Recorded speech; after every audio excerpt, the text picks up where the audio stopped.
This is technically my house now, Jenny. Dad left it to me in the will. The words hung in the air like icicles, sharp and cold, as my sister Amanda's voice cut through the cheerful Christmas music playing in the background. I stood frozen, the platter of gingerbread cookies I'd just baked still warm in my hands, as 20 pairs of eyes from various family members darted between us. Before we jump back in, tell us where you're tuning in from. And if this story touches you, make sure you're subscribed, because tomorrow I've saved something extra special for you. The beautiful colonial home that had been my sanctuary for the past 3 years, the one I'd lovingly restored room by room, the one that held all my dreams and plans, was suddenly being claimed by my sister with the casual cruelty of someone swatting a fly. Her husband Kyle smirked behind his eggnog, already mentally measuring the windows for new curtains. "We're thinking of turning your art studio into a home gym," he added, as if we were discussing something as trivial as a change in dinner plans. I felt the room spin slightly as I set down the cookies before they could tumble to the floor. "What are you talking about?" "Dad didn't leave you the house," I managed to say, my voice sounding distant even to my own ears. Amanda's perfectly manicured hand waved dismissively. "It's all there in black and white, little sister. I've got the paperwork in my purse. We've been nice enough to let you stay here rent-free, but Kyle and I have decided it's time to move in after the new year. You have until January 31st to find a new place." That's when I knew this wasn't an impulsive announcement. This was a calculated move, delivered in front of the entire family on Christmas Day, when I would be least expecting it, when fighting back would make me the villain who ruined the holiday. What my sister didn't know, what nobody knew, was that I had documents of my own, documents that would change everything. But that revelation would have to wait for the right moment. The disruptive event. 3 years earlier, I stood in the doorway of my childhood home, keys in hand, fighting back tears. My father had passed away just 2 months before after a brief but brutal battle with pancreatic cancer. His absence left a gaping hole in our small family. My mother had died years earlier, leaving just me, my older sister Amanda, and Dad to forge ahead as a unit. Or so I thought. The old colonial house in Pinewood, Michigan had been in our family for generations. Built in the 1930s, it boasted hardwood floors, crown molding, and enough character to fill a novel. It was also falling apart. The roof leaked in 3 places. The plumbing was temperamental at best, and the once charming wallpaper was peeling like old sunburn. "You sure you want to do this, Jen?" Tom Ramirez asked, setting down the last of my boxes in the dusty foyer. Tom had been my best friend since college, and one of the few people who hadn't disappeared when my life imploded the year before. "Not really," I admitted, surveying the daunting project I'd just committed to. "But I don't have many options right now." My former life in Chicago had been sleek and promising. Executive position at a marketing firm, swanky downtown apartment, and a fiancé who worked as a surgical resident at Northwestern Memorial. That life evaporated when I discovered my fiancé had been having an affair with a pharmaceutical rep for most of our relationship. The subsequent meltdown cost me not only my engagement, but also my job after I had a panic attack during a presentation to our biggest client.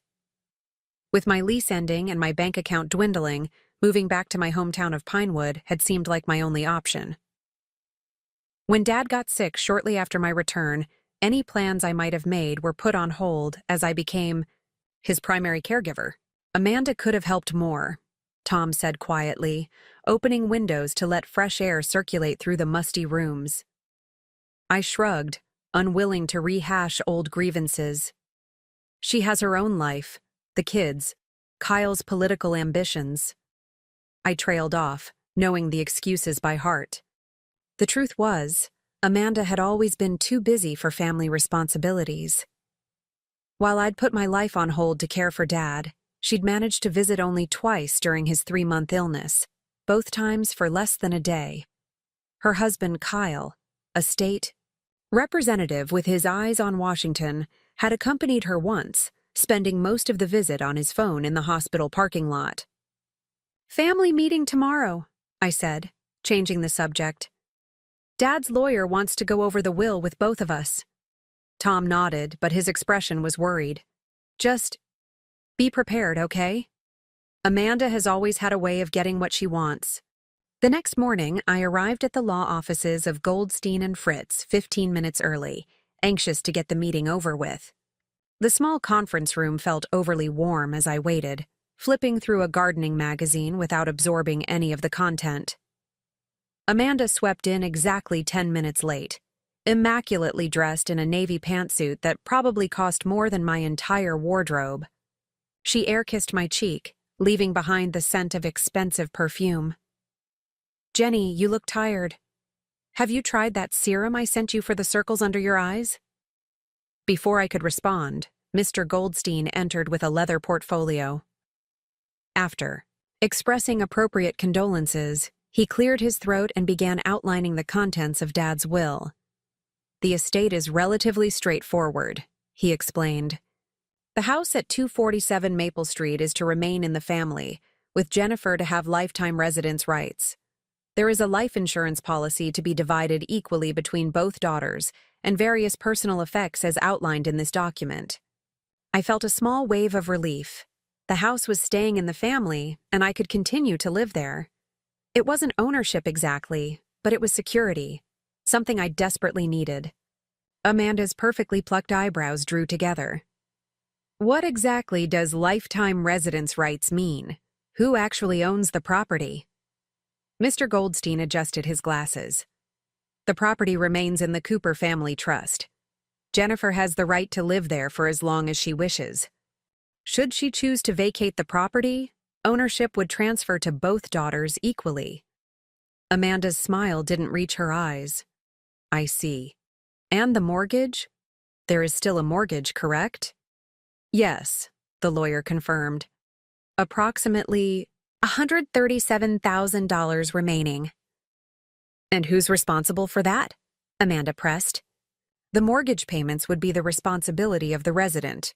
In this case, Jennifer." I felt my stomach drop. Dad had refinanced the house to pay for Mom's medical bills years ago.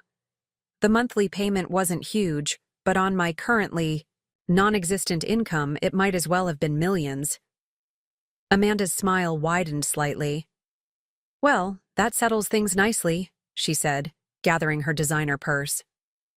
"Jenny, do keep us updated on how you're managing. I'm sure it must be difficult with your employment situation." After the meeting, I sat in my car in the parking lot, trying to process what had just happened.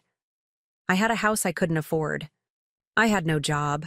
I had a sister who clearly expected me to fail. My phone rang, breaking the silence. It was Diane Carter, our elderly neighbor who had been dropping off casseroles throughout Dad's illness.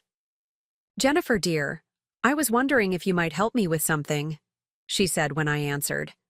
"The Historical Society is looking for someone to catalog some local artifacts. Just part-time. I thought of you, with your organizational skills." It wasn't marketing in Chicago, but it was something. "That sounds perfect, Mrs. Carter. When can I start?" "Tomorrow morning? And please, call me Diane. We're neighbors now." That evening, I wandered through the empty house, trying to imagine how I could possibly make this work. The mortgage payment loomed large in my mind, along with the countless repairs needed. In the kitchen, water stains marked the ceiling from the upstairs bathroom leak. The ancient furnace made ominous clanking sounds. I climbed the creaking stairs to what had once been my childhood bedroom. Sitting on the window seat, I looked out at the large oak tree in the backyard. The one with the treehouse Dad had built us when I was 8, and Amanda was 12. Even then, she had claimed the larger room in the plywood structure, relegating me to the smaller section. Some things never changed. My phone pinged with a text from Amanda. "Kyle and I might be interested in buying you out of the house when you realize you can't handle it. Just say the word." I turned off my phone without responding and curled up on the window seat, too exhausted to even make up the bed. As sleep finally claimed me, I made a silent promise to myself and to the memory of my father. I wouldn't give up this house without a fight. The job at the Historical Society was a godsend, even if the pay was minimal. My days were spent organizing dusty photographs, cataloging donated items, and transcribing oral histories from Pinewood's oldest residents.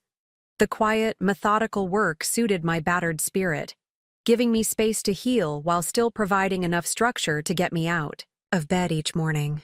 Diane, who served as the Society's board president, became my unofficial guide to life in Pinewood as an adult, rather than as a child or a caretaker. "You've lived here all your life, but you've never really seen it," she observed one day as we sorted through photographs from the 1960s. "You were always in such a hurry to leave." She wasn't wrong. I'd spent my high school years counting the days until I could escape to college, then visited only on holidays and for the occasional weekend. Now, through the Historical Society's archives, I was seeing my hometown through new eyes. I learned about the former factory that had employed half the town during the war years, the flood of 1952 that had nearly washed away the downtown area, and the visiting president who had once spent the night at what was now the bed and breakfast on Elm Street. "Did you know your house was part of the Underground Railroad?" Diane asked one afternoon, showing me a yellowed map. "That odd little storage space off the pantry, it used to be a hiding place." I hadn't known. In fact, I realized I knew very little about the house that had been in my family for generations. That evening, I explored the cramped space behind the pantry with new appreciation, running my hands along the rough wooden walls and imagining the courage of both those who had sought shelter there and those who had provided it. As weeks passed, I settled into a routine. Mornings at the Historical Society, afternoons working on the house, patching, painting, fixing what I could, and learning to live with what I couldn't. Tom drove down from Grand Rapids some weekends to help with bigger projects, and occasionally other friends from high school who had remained in Pinewood stopped by with tools or advice. The house began to transform under my attention, and so did I. The panic attacks that had plagued me in Chicago subsided. The constant knot in my stomach loosened. I started sleeping through the night again. The mortgage payments remained a challenge. My salary from the Historical Society covered utilities and groceries, but little else. I took on freelance marketing work when I could find it, writing copy for local businesses' websites and creating social media strategies for shops in the nearby outlet mall.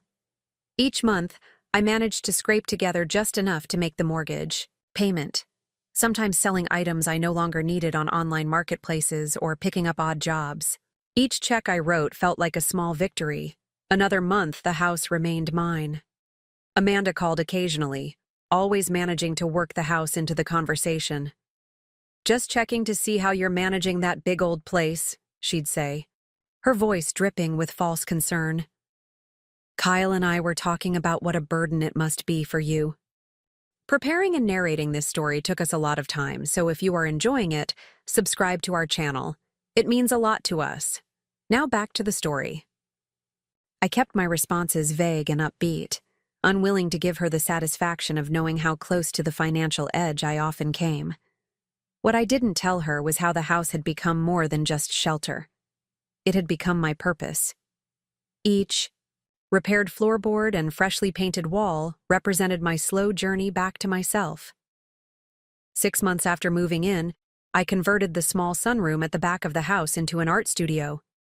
I hadn't painted seriously since college, but the light-filled space seemed to demand creative use. Soon, canvases began to accumulate. Landscapes of the nearby lake, still lifes of objects found in the attic, portraits of neighbors who were becoming friends. Diane suggested I display some pieces at the Historical Society's annual summer fundraiser. To my surprise, 3 paintings sold. Then a local coffee shop asked to display my work, and more sales followed. Nothing that would make me rich, but enough to start a small emergency fund for house repairs. Just before Christmas that first year, a pipe burst in the upstairs bathroom, sending water cascading through the kitchen ceiling. The emergency plumber's bill wiped out my savings and then some. Desperate, I swallowed my pride and called Amanda. "I hate to ask, but I'm in a bit of a bind," I explained after exchanging pleasantries. "The plumbing emergency wiped me out, and I'm worried about making this month's mortgage payment." The silence on the other end stretched uncomfortably long before Amanda spoke. "Well, this is exactly what Kyle and I were concerned about. You've taken on more than you can handle with that house." "It's just a temporary setback," I assured her. "I've got 2 commissions coming in next month and—" "Jenny," she interrupted, "be realistic. You're barely making ends meet with your little hobby paintings and that volunteer job." "It's not volunteer. I get paid," I corrected. "Barely," she countered. "Look, Kyle and I are prepared to make you an offer. We'll buy out. Your interest in the house, you can use the money to get a fresh start somewhere more manageable for your situation." The condescension in her voice made my teeth clench. "I'm not selling my interest in the house, Amanda. I just need a loan to get through this month. I'll pay you back." Another long pause. "How much?" "1,500, I said, hating every syllable. "I'll transfer it to your account," she said finally. "But Jenny, you need to think about the future. This isn't sustainable." The money appeared in my account the next day, along with a text message. "This is a loan, not a gift. We'll discuss repayment terms after the holidays." I made the mortgage payment on time, but Amanda's words echoed in my head. Was I being unrealistic? Was I clinging to the house out of sentiment, unable to face the fact that I couldn't afford it? That night, I sat at my father's old desk in the study, reviewing my finances for the 100th time. The desk had always intimidated me as a child, a massive oak piece with dozens of small drawers and compartments. Dad had kept it meticulously organized, each space dedicated to specific documents or tools. Absent-mindedly, I ran my fingers along the edge of the desk, feeling a slight gap in the wood.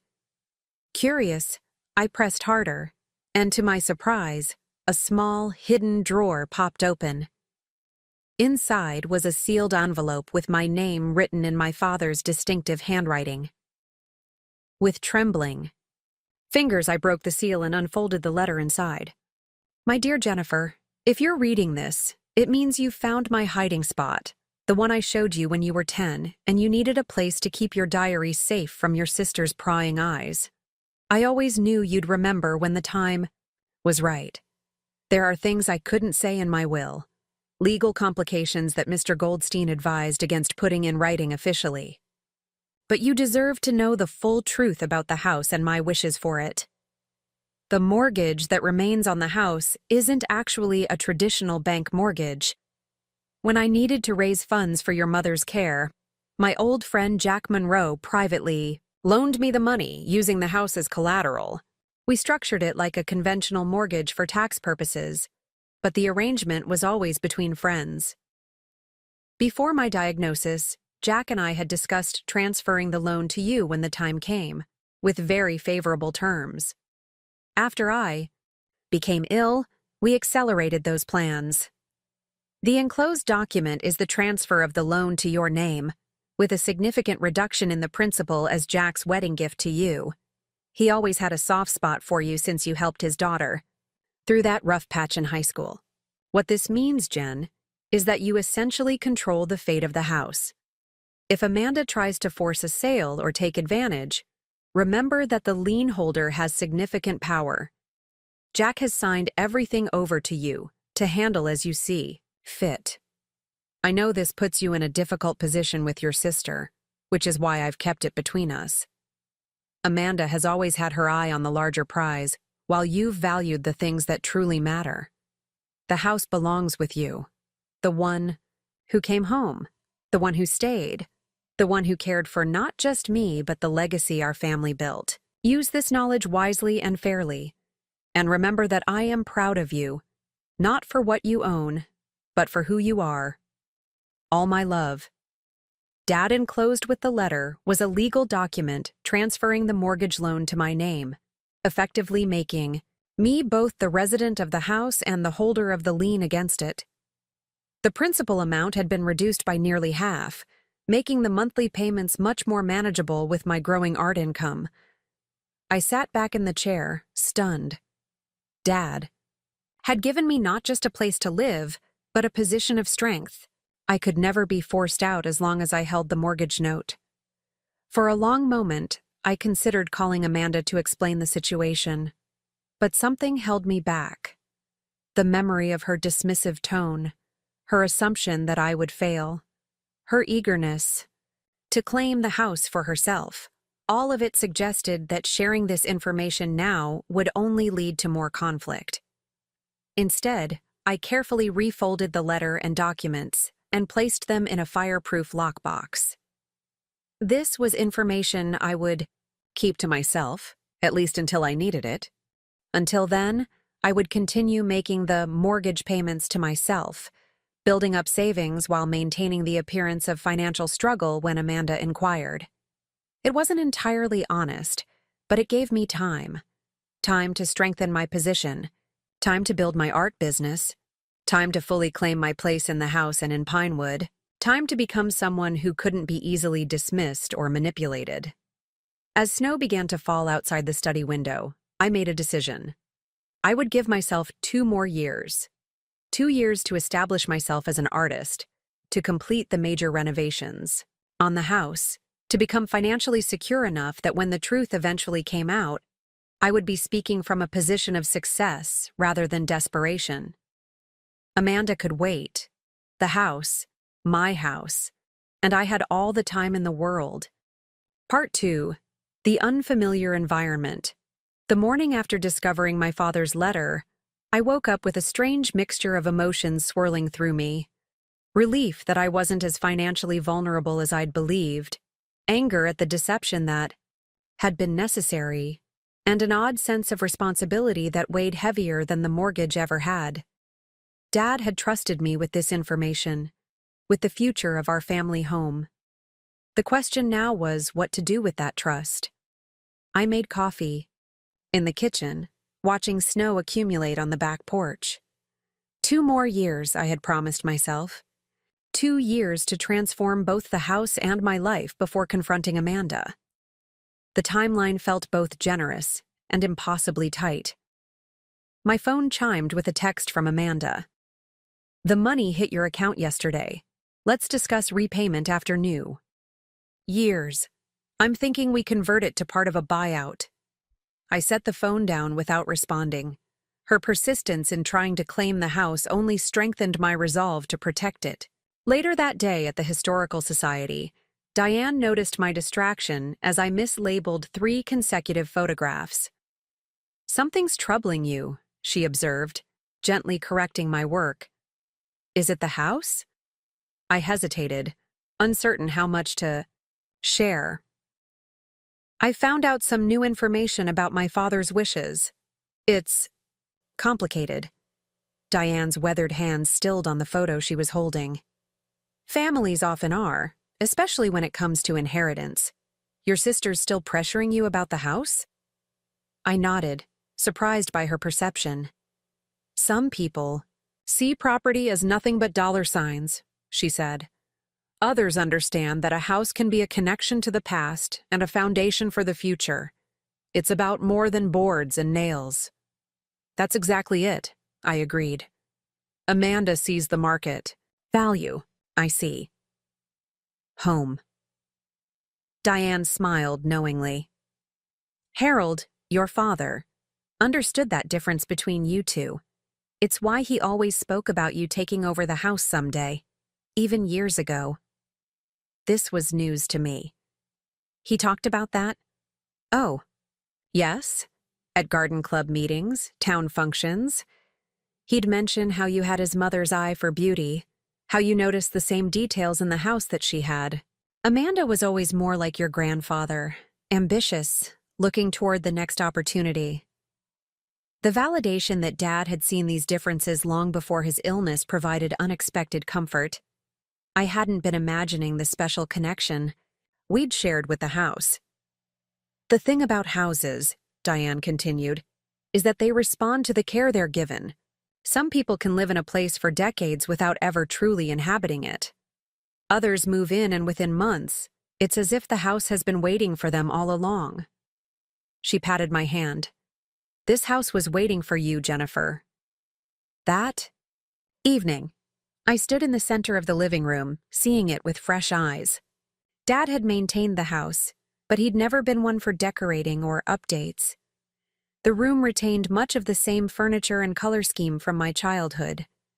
It was comfortable but dated, familiar but not quite mine. If I was committing to this house, to this life, I needed to make it truly reflect who I was now, not who I had been or who my parents had been. With newfound determination, I grabbed a notebook and began sketching ideas for each room, considering what to keep for its history and what to change to create my future. The next morning, armed with paint samples and a small budget set aside from my art sales, I began the transformation with the living room walls. The faded beige that had been there since the 1990s gave way to a soft sage green that brought out the details in the original crown molding. Tom arrived that weekend with his toolkit and immediate opinions on my color choice. "It's very green," he observed. "It's called Meadow Breath," I informed him, rolling another stripe up the wall. "Of course it is," he laughed, but picked up a roller to help. "So, what brought on this sudden renovation fever?" I hesitated, not ready to share my father's letter even with Tom. "Just time for a change. If I'm staying, I want it to feel like my house, not my parents' house." As Tom departed, Diane organized the remaining neighbors into a system for ensuring the vulnerable residents of our street were safe and warm. Mrs. Abernathy from 2 doors down, who had a gas stove, offered her kitchen for anyone who needed hot food. Mr. Patel, whose daughter had installed a generator the previous year, opened his basement as a charging station for phones and medical devices. I found myself designated as a check-in point for several elderly neighbors, given the central location of my house and the newly rediscovered fireplace, which was soon radiating welcome heat throughout the first floor. That evening, as darkness fell early over the frozen landscape, my living room filled with neighbors seeking warmth and company. Someone brought a guitar, someone else produced a flask of brandy to supplement Diane's Irish coffee, and impromptu fireside stories emerged as naturally as if we'd planned the gathering for weeks. I looked around the room, lit only by firelight and a few battery lanterns, and felt a strange sense of rightness. These people, some I had known since childhood, others I had only met since returning, were sharing my space, creating a momentary community within these old walls. Mrs. Abernathy, perched on the edge of my sofa, patted my hand. "Your father would love seeing the house like this," she said softly, full of life again. Later, as the gathering dispersed to various sleeping arrangements, some returning to homes with alternative heat sources, others accepting beds offered by those more fortunate, Diane remained, insisting the trek across the icy street was too dangerous in the dark. We sat by the dwindling fire, wrapped in quilts I'd found in the linen closet. "Thank you," I said, watching the flames cast dancing shadows on the newly painted walls. "I wouldn't have known what to do today without your help." Diane smiled, the firelight softening the lines of her face. "That's what neighbors do. Something your generation often forgets. We're meant to rely on each other." "I'm not sure I've ever really had that," I admitted. "Even growing up here, we kept to ourselves mostly. Dad was private, and after Mom died, we became even more isolated. In Chicago, I barely knew my neighbors' names. Well, now you know, not just names, but who makes the best sourdough bread, who can fix a generator, and who to avoid if you don't want to hear the same fishing story 3 times in one evening." She chuckled. "That's real wealth, Jennifer." The power remained out for 4 days. During that time, my house became an unofficial community center, a place for neighbors to warm up, charge essential devices using a small generator Tom delivered. On his return from Grand Rapids, and exchange information about road clearings and power restoration efforts. I learned more about Pinewood and its residents in those 4 days than I had in months of working at the Historical Society. I discovered that Mr. Patel had been a renowned oncologist before retiring, that Mrs. Abernathy had once danced with the Boston Ballet, that the quiet man who plowed everyone's driveways after snowstorms had lost his wife and daughter in a car accident 10 years earlier. These weren't just names and faces anymore. They were stories intertwined with my own. People whose lives had intersected with my family's for generations. People who had known my father, my mother, even my grandparents. People who now knew me, not as Harold Cooper's younger daughter who'd fled to Chicago, but as Jennifer, the artist who'd returned home and opened her doors when they needed shelter. When the power finally came back on, illuminating the house with harsh electric light after days of candles and firelight, I felt an odd sense of loss amid the relief. The return to normal meant the dissolution of our temporary fireside community, the end of an unexpected but precious interlude. As the last of my impromptu guests departed, Diane lingered at the door. "Don't be a stranger," she said, echoing a phrase my mother had often used. "That fireplace should stay uncovered." I nodded, understanding she meant more than just the physical fireplace. It will. The following day, my phone service restored. I received a voicemail from Michelle at the gallery. "Your work arrived safely, and we've already had interest from several collectors who saw us unpacking. The show opens next weekend. We'd love to have you attend the reception." Within the same hour, I received a text from Amanda. "Tried calling all week during the ice storm. Were you ignoring me? Kyle and I are coming to town next weekend to resolve this house situation once and for all." I looked between the two messages, so perfectly opposed in their energy and intent. The gallery invitation represented possibility, growth, connection. Amanda's demand symbolized the past, obligation, constraint. For a moment, I considered trying to reschedule one or the other. Then I realized it was time to stop contorting my life to avoid conflict with my sister. I had a professional obligation and opportunity at the gallery. Amanda would have to work around my schedule, not the other way around. I responded to Michelle with an enthusiastic acceptance of the invitation, then sent Amanda a brief message. "I'll be in Grand Rapids Saturday for a gallery opening where my work is being featured. Happy to meet Sunday afternoon if you're still in town." Her reply was immediate and frosty. "This is more important than your hobby, Jennifer. We're talking about significant financial decisions." I turned off my phone and spent the rest of the day painting, starting a new piece inspired by the firelit gatherings of the past week. By evening, I had created a canvas filled with warm light and indistinct figures, more impression than representation, capturing the feeling of community rather than its literal appearance. Looking at it, I realized how much my artistic voice had evolved since returning to Pinewood. In Chicago, I had painted what I thought would please others. Technically proficient but emotionally restrained work designed to coordinate with upscale decor. Now I was painting what moved me, what I needed to express. The resulting work was messier in some ways, less controlled, but vibrant with authentic feeling. This evolution paralleled the changes in the house and in myself. I was becoming less concerned with external appearance and more invested in creating spaces, both on canvas and in my home, that reflected genuine experience and connection. The night before the gallery opening, I stood in the center of my living room, surveying the transformation that had occurred over the past months. The sage green walls highlighted the original woodwork. Family photographs shared space with vibrant, local art I'd purchased or traded for.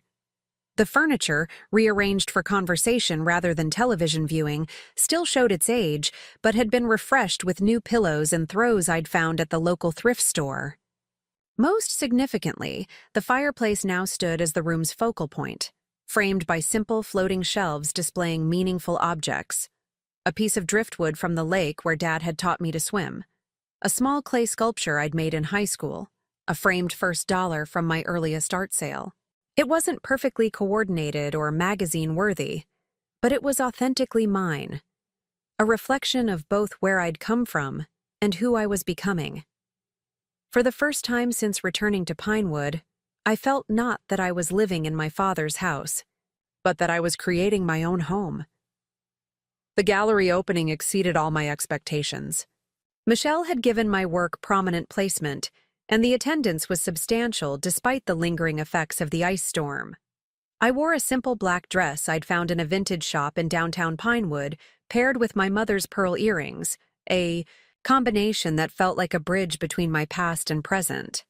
"There's genuine emotional depth in these interiors," one gallery visitor commented, studying my painting of the third-floor dormer room. "They feel inhabited, even without showing people." "That's exactly what I'm trying to capture," I explained, surprised and pleased by his perception. The way spaces hold our experiences, reflect our lives. By the end of the evening, red sold dots marked 8 of my 15 paintings, including the most expensive piece, a large canvas depicting the living room transformation, showing both what had been and what was emerging in a complex layering of perspective. Michelle pulled me aside as the crowd thinned. "We've had an incredible response to your work, Jennifer. I'd like to discuss representing you on an ongoing basis. These architectural interiors have struck a chord. There's something universal in the way you're depicting personal space." I stammered my thanks, overwhelmed by the validation and the possibilities it represented. The sales from tonight alone would cover several months of expenses, giving me breathing room to create more work without financial pressure. Ongoing representation could mean sustainable income from my art, something I'd dreamed of, but never seriously expected. As I drove back to Pinewood late that night, my mind whirled with possibilities. The success at the gallery had done more than validate my artistic direction. It had expanded my sense of what might be possible for my future. I wasn't just surviving in Pinewood anymore. I was building something meaningful, something that connected my talent with others who found value in it. The house awaited me, dark except for the porch light I'd left on. As I unlocked the door, I was struck by how differently I felt returning here than I had when I'd first moved back. Then, the house had represented fallback, failure, last resort. Now it felt like foundation, inspiration, possibility. Tomorrow would bring Amanda and her demands. But tonight, I allowed myself to simply savor the feeling of returning home after a personal triumph. The house seemed to welcome me, creaking familiarly as I moved through darkened rooms to my bedroom. Just before falling asleep, I received a text from Tom, who had attended the opening with his new girlfriend. "Proud of you, Jen. You're not just finding your way, you're making your way, and it's beautiful to watch." Morning came too quickly, sunshine streaming through windows I'd forgotten to close the curtains on. I allowed myself a leisurely breakfast, reliving moments from the gallery opening and planning which rooms to paint next for my continuing series. The doorbell rang at precisely noon. Amanda had always been punctual when it suited her agenda. I took a deep breath, squared my shoulders, and opened the door to find her and Kyle on the porch, both dressed as if for a business meeting rather than a family visit. "Jennifer?" Amanda nodded coolly, stepping past me into the foyer without waiting for an invitation. "We have a lot to discuss." Kyle followed, his eyes scanning the renovated spaces with calculating assessment. "You've made some interesting choices with the decor," he commented, the slight pause making it clear interesting wasn't a compliment. "Would you like coffee?" I offered, determined to maintain composure. "This isn't a social call," Amanda replied, removing her designer coat and draping it over the stair railing. "We need to discuss your repayment plan and the future of the house." I led them into the living room, noticing Kyle's raised eyebrows at the fireplace that now dominated the space. "That wasn't here before," he remarked. "It was always here," I corrected. just covered up, like a lot of things in this house. The subtle reference to hidden truths was lost on them as they perched uncomfortably on the edge of my sofa, looking like corporate executives preparing to deliver bad news to an underperforming employee. Amanda opened her sleek leather portfolio, extracting a document with fluorescent sticky tabs marking various pages. "We've had the house appraised," she announced without preamble. "The current market value, even considering its age and needed repairs, is substantial. Kyle and I are prepared to buy out your residence rights at a generous percentage." I accepted the document she thrust toward me, scanning numbers that had clearly been calculated to seem impressive while significantly undervaluing both the property and my legal interest in it. "I'm not interested in selling," I said simply, handing the document back. Amanda's perfectly shaped eyebrows drew together. "Jennifer, be reasonable. You can barely afford the mortgage payments. You had to borrow from me just to make 1 month. This offer would give you enough to start fresh somewhere more suitable for your situation." The last word hung in the air between us, laden with judgment about my career, my finances, my choices. In the past, it would have stung, making me doubt myself and my decisions. Now, it merely revealed how little she understood about what I valued. "My situation is actually quite good," I replied evenly.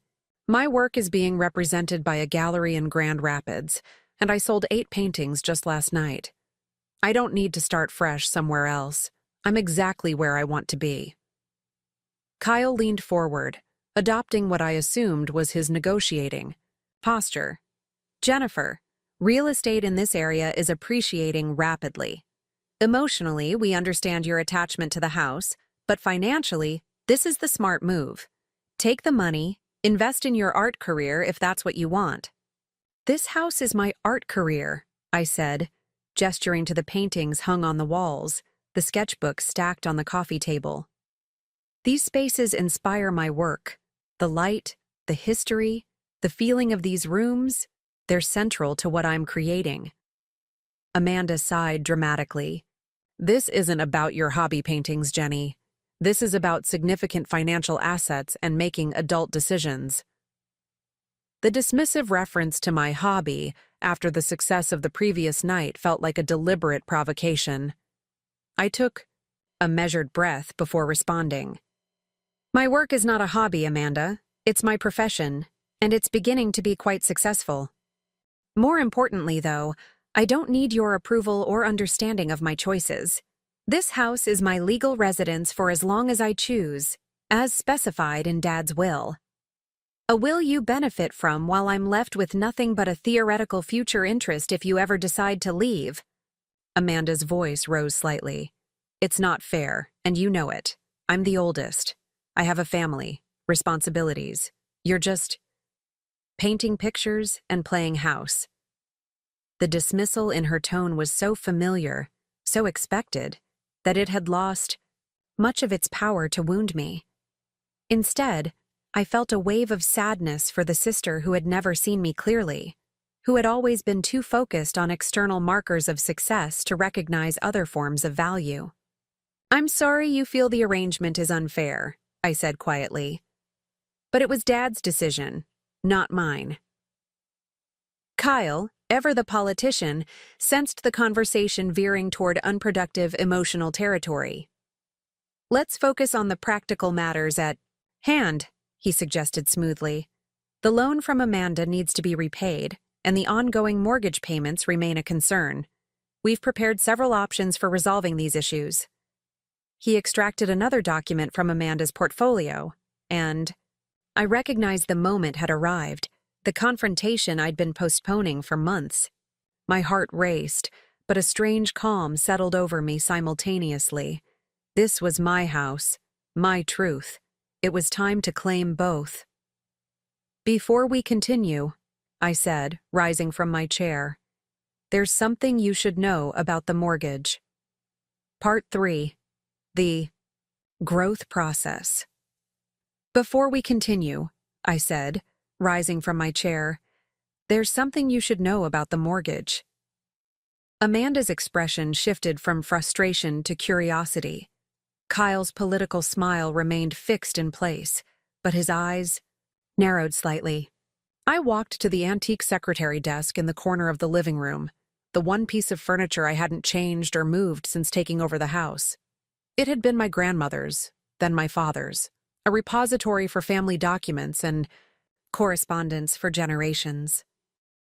From the bottom drawer, I removed the fireproof box where I'd stored my father's letter and the accompanying paperwork.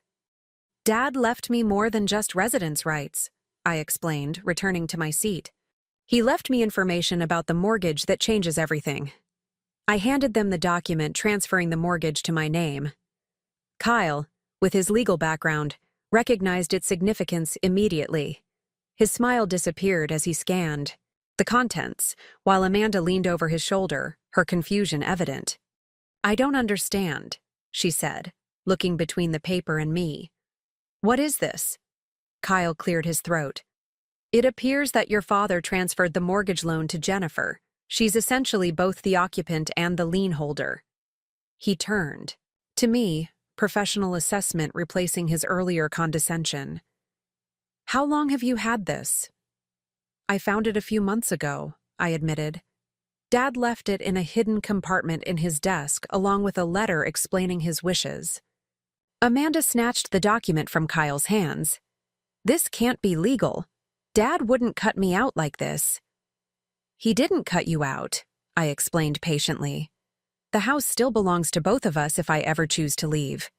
But he wanted to ensure I couldn't be forced out against my will." "Against your will?" Amanda's voice rose. "Who was forcing you out? We made a generous offer." "An offer I didn't ask for or want," I pointed out. "And you've been pressuring me about the house since before Dad's funeral." Kyle placed a restraining hand on Amanda's arm, his legal mind clearly calculating this new reality. "The document appears legitimate," he said quietly. "If Jennifer holds the mortgage note, our leverage is significantly reduced." "Leverage?" I repeated, the word crystallizing everything wrong with their approach. "Is that how you see family? Relationships as points of leverage?" Amanda stood abruptly, pacing the room with agitated steps. "This is so typical," she fumed. "You were always Dad's favorite, always the special one who needed extra protection and consideration." The accusation stung, not because it was true, but because it revealed how deeply Amanda had misunderstood both me and our father. "That's not what this was about," I said. "Dad knew you have your own life, your own success. This house wasn't important to you until you saw it as an asset to be acquired." Kyle, ever practical, attempted to steer the conversation back to concrete terms. "Regardless of the emotions involved, we need to address the financial realities. Jennifer, are you planning to call in Amanda's loan?" I shook my head. "That was never my intention. In fact, I'd like to repay it from the proceeds of my art sales." I turned to face my sister directly. "I don't want your money, Amanda. I just want to keep my home." For a brief moment, something flickered in Amanda's eyes. Perhaps recognition of my sincerity, or maybe just calculation of her limited options. Then her expression hardened once more. "This isn't over," she declared, gathering her coat and portfolio. "Dad's decision may not have been made with full capacity. His illness—" "Don't go there," I interrupted, a rare flash of anger breaking through my composure. "Don't you dare suggest Dad wasn't thinking clearly when he made provisions for this house. He knew exactly what he was doing and why." Kyle, sensing the conversation had reached an unproductive point, guided Amanda toward the door. "We should consult with our attorney before continuing this discussion," he murmured. "Review our options." At the threshold, Amanda turned back, her expression a complex mixture of anger, confusion, and something that might have been hurt. "You've changed, Jennifer," she said, as if making an accusation. I met her gaze steadily. "Yes," I agreed. "I have." After they left, I sat alone in the quietness of the living room, emotions swirling like storm clouds. The confrontation had gone differently than I'd imagined during those months of preparation. I'd expected to feel triumphant, vindicated. Instead, I felt a complicated sadness for the relationship with my sister that seemed more damaged than ever. The phone rang, breaking my reverie. It was Michelle from the gallery. "Jennifer, wonderful news. 2 more of your pieces sold this morning, and we've had an inquiry about commissioning work for a historic home renovation in Holland. Are you interested?" The question pulled me back from the emotional aftermath of Amanda's visit to the concrete reality of my evolving career. "Yes," I said, feeling my spirits lift. "I'm definitely interested." Over the following week, I channeled my conflicted feelings about Amanda into my work, producing 3 new paintings in a flurry of creative energy. The commission inquiry developed into a concrete project, creating paintings of a restored 19th century home for the owners who wanted to document the renovation process through art. Tom stopped by on Saturday, curious about the confrontation with Amanda that I'd mentioned only briefly via text. "So you finally showed your cards," he said, helping himself to coffee in the kitchen. "How did the evil queen take it?" I shot him a reproachful look. "She's not evil, Tom. She's just Amanda." "Right, and Darth Vader was just misunderstood." He grinned, but then sobered at my expression. "Sorry, but seriously, how did it—" "Oh?" I sighed, leaning against the counter. "About as well as you'd expect." She was shocked, then angry. Kyle started strategizing immediately. They left talking about consulting their attorney. Tom frowned. "Can they challenge the mortgage transfer?" "I don't know," I admitted. "I should probably get legal advice myself, but the document seemed pretty straightforward, and Dad's friend Jack Monroe handled the whole thing." "Jack Monroe?" Tom's eyebrows rose. "The Jack Monroe who runs like half the real estate developments in the county? That's who held your dad's mortgage?" I nodded, realizing I'd never made the connection. "They were friends from way back. The letter said Jack had a soft spot for me because I helped his daughter through something in high school." Tom snapped his fingers in recognition. "Claire Monroe. I remember her. Had that rough time after her parents' divorce. You two were in art club together." "That's right," I said, memory returning. "She was struggling with depression, and we bonded over painting. I'd forgotten that was Jack's daughter." "Small towns," Tom shrugged. "Everyone's connected somehow." The observation lingered with me after Tom left. Everyone's connected somehow. In the months since returning to Pinewood, I'd rediscovered those connections, to people, to places, to histories intertwined with my own. Each connection had strengthened me, grounding me more firmly in this place I'd once been so eager to escape. The following Monday, I received a formal letter from Amanda and Kyle's attorney, requesting copies of all documentation related to the mortgage transfer and suggesting a mediated family discussion rather than pursuing more adversarial legal remedies. The implied threat was clear, but so was the underlying reality. They weren't sure they had a strong legal position. I responded with a brief note agreeing to provide the requested documentation and consider mediation after consulting my own attorney. Finding legal representation proved easier than expected. Diane, as usual, had a suggestion. "You should talk to Sarah Easton," she advised when I mentioned the situation during our lunch break at the Historical Society. "She handled Harold's estate planning initially, before he switched to Goldstein. She understands the background." Sarah Easton's office was located in a converted Victorian house on Elm Street, its interior retaining the residence's original character while functioning efficiently as a professional space. I immediately added it to my mental list of interiors to paint. Sarah herself was younger than I expected, perhaps early 40s, with a straightforward manner that put me at ease. After reviewing the documents I'd brought, she leaned back in her chair with a thoughtful expression. The mortgage transfer appears completely legitimate, she confirmed. Jack Monroe is a savvy businessman who would have ensured everything was properly executed. Your sister's claim about your father's capacity during his illness is tenuous at best, given that these arrangements were made before his diagnosis. So they don't have a case? I asked, relief washing over me. Sarah's expression remained measured. I didn't say that. Family disputes are rarely just about the legal merits. They're about relationships, history, perceptions of fairness. Your sister feels she's been treated unfairly, regardless of what the documents say.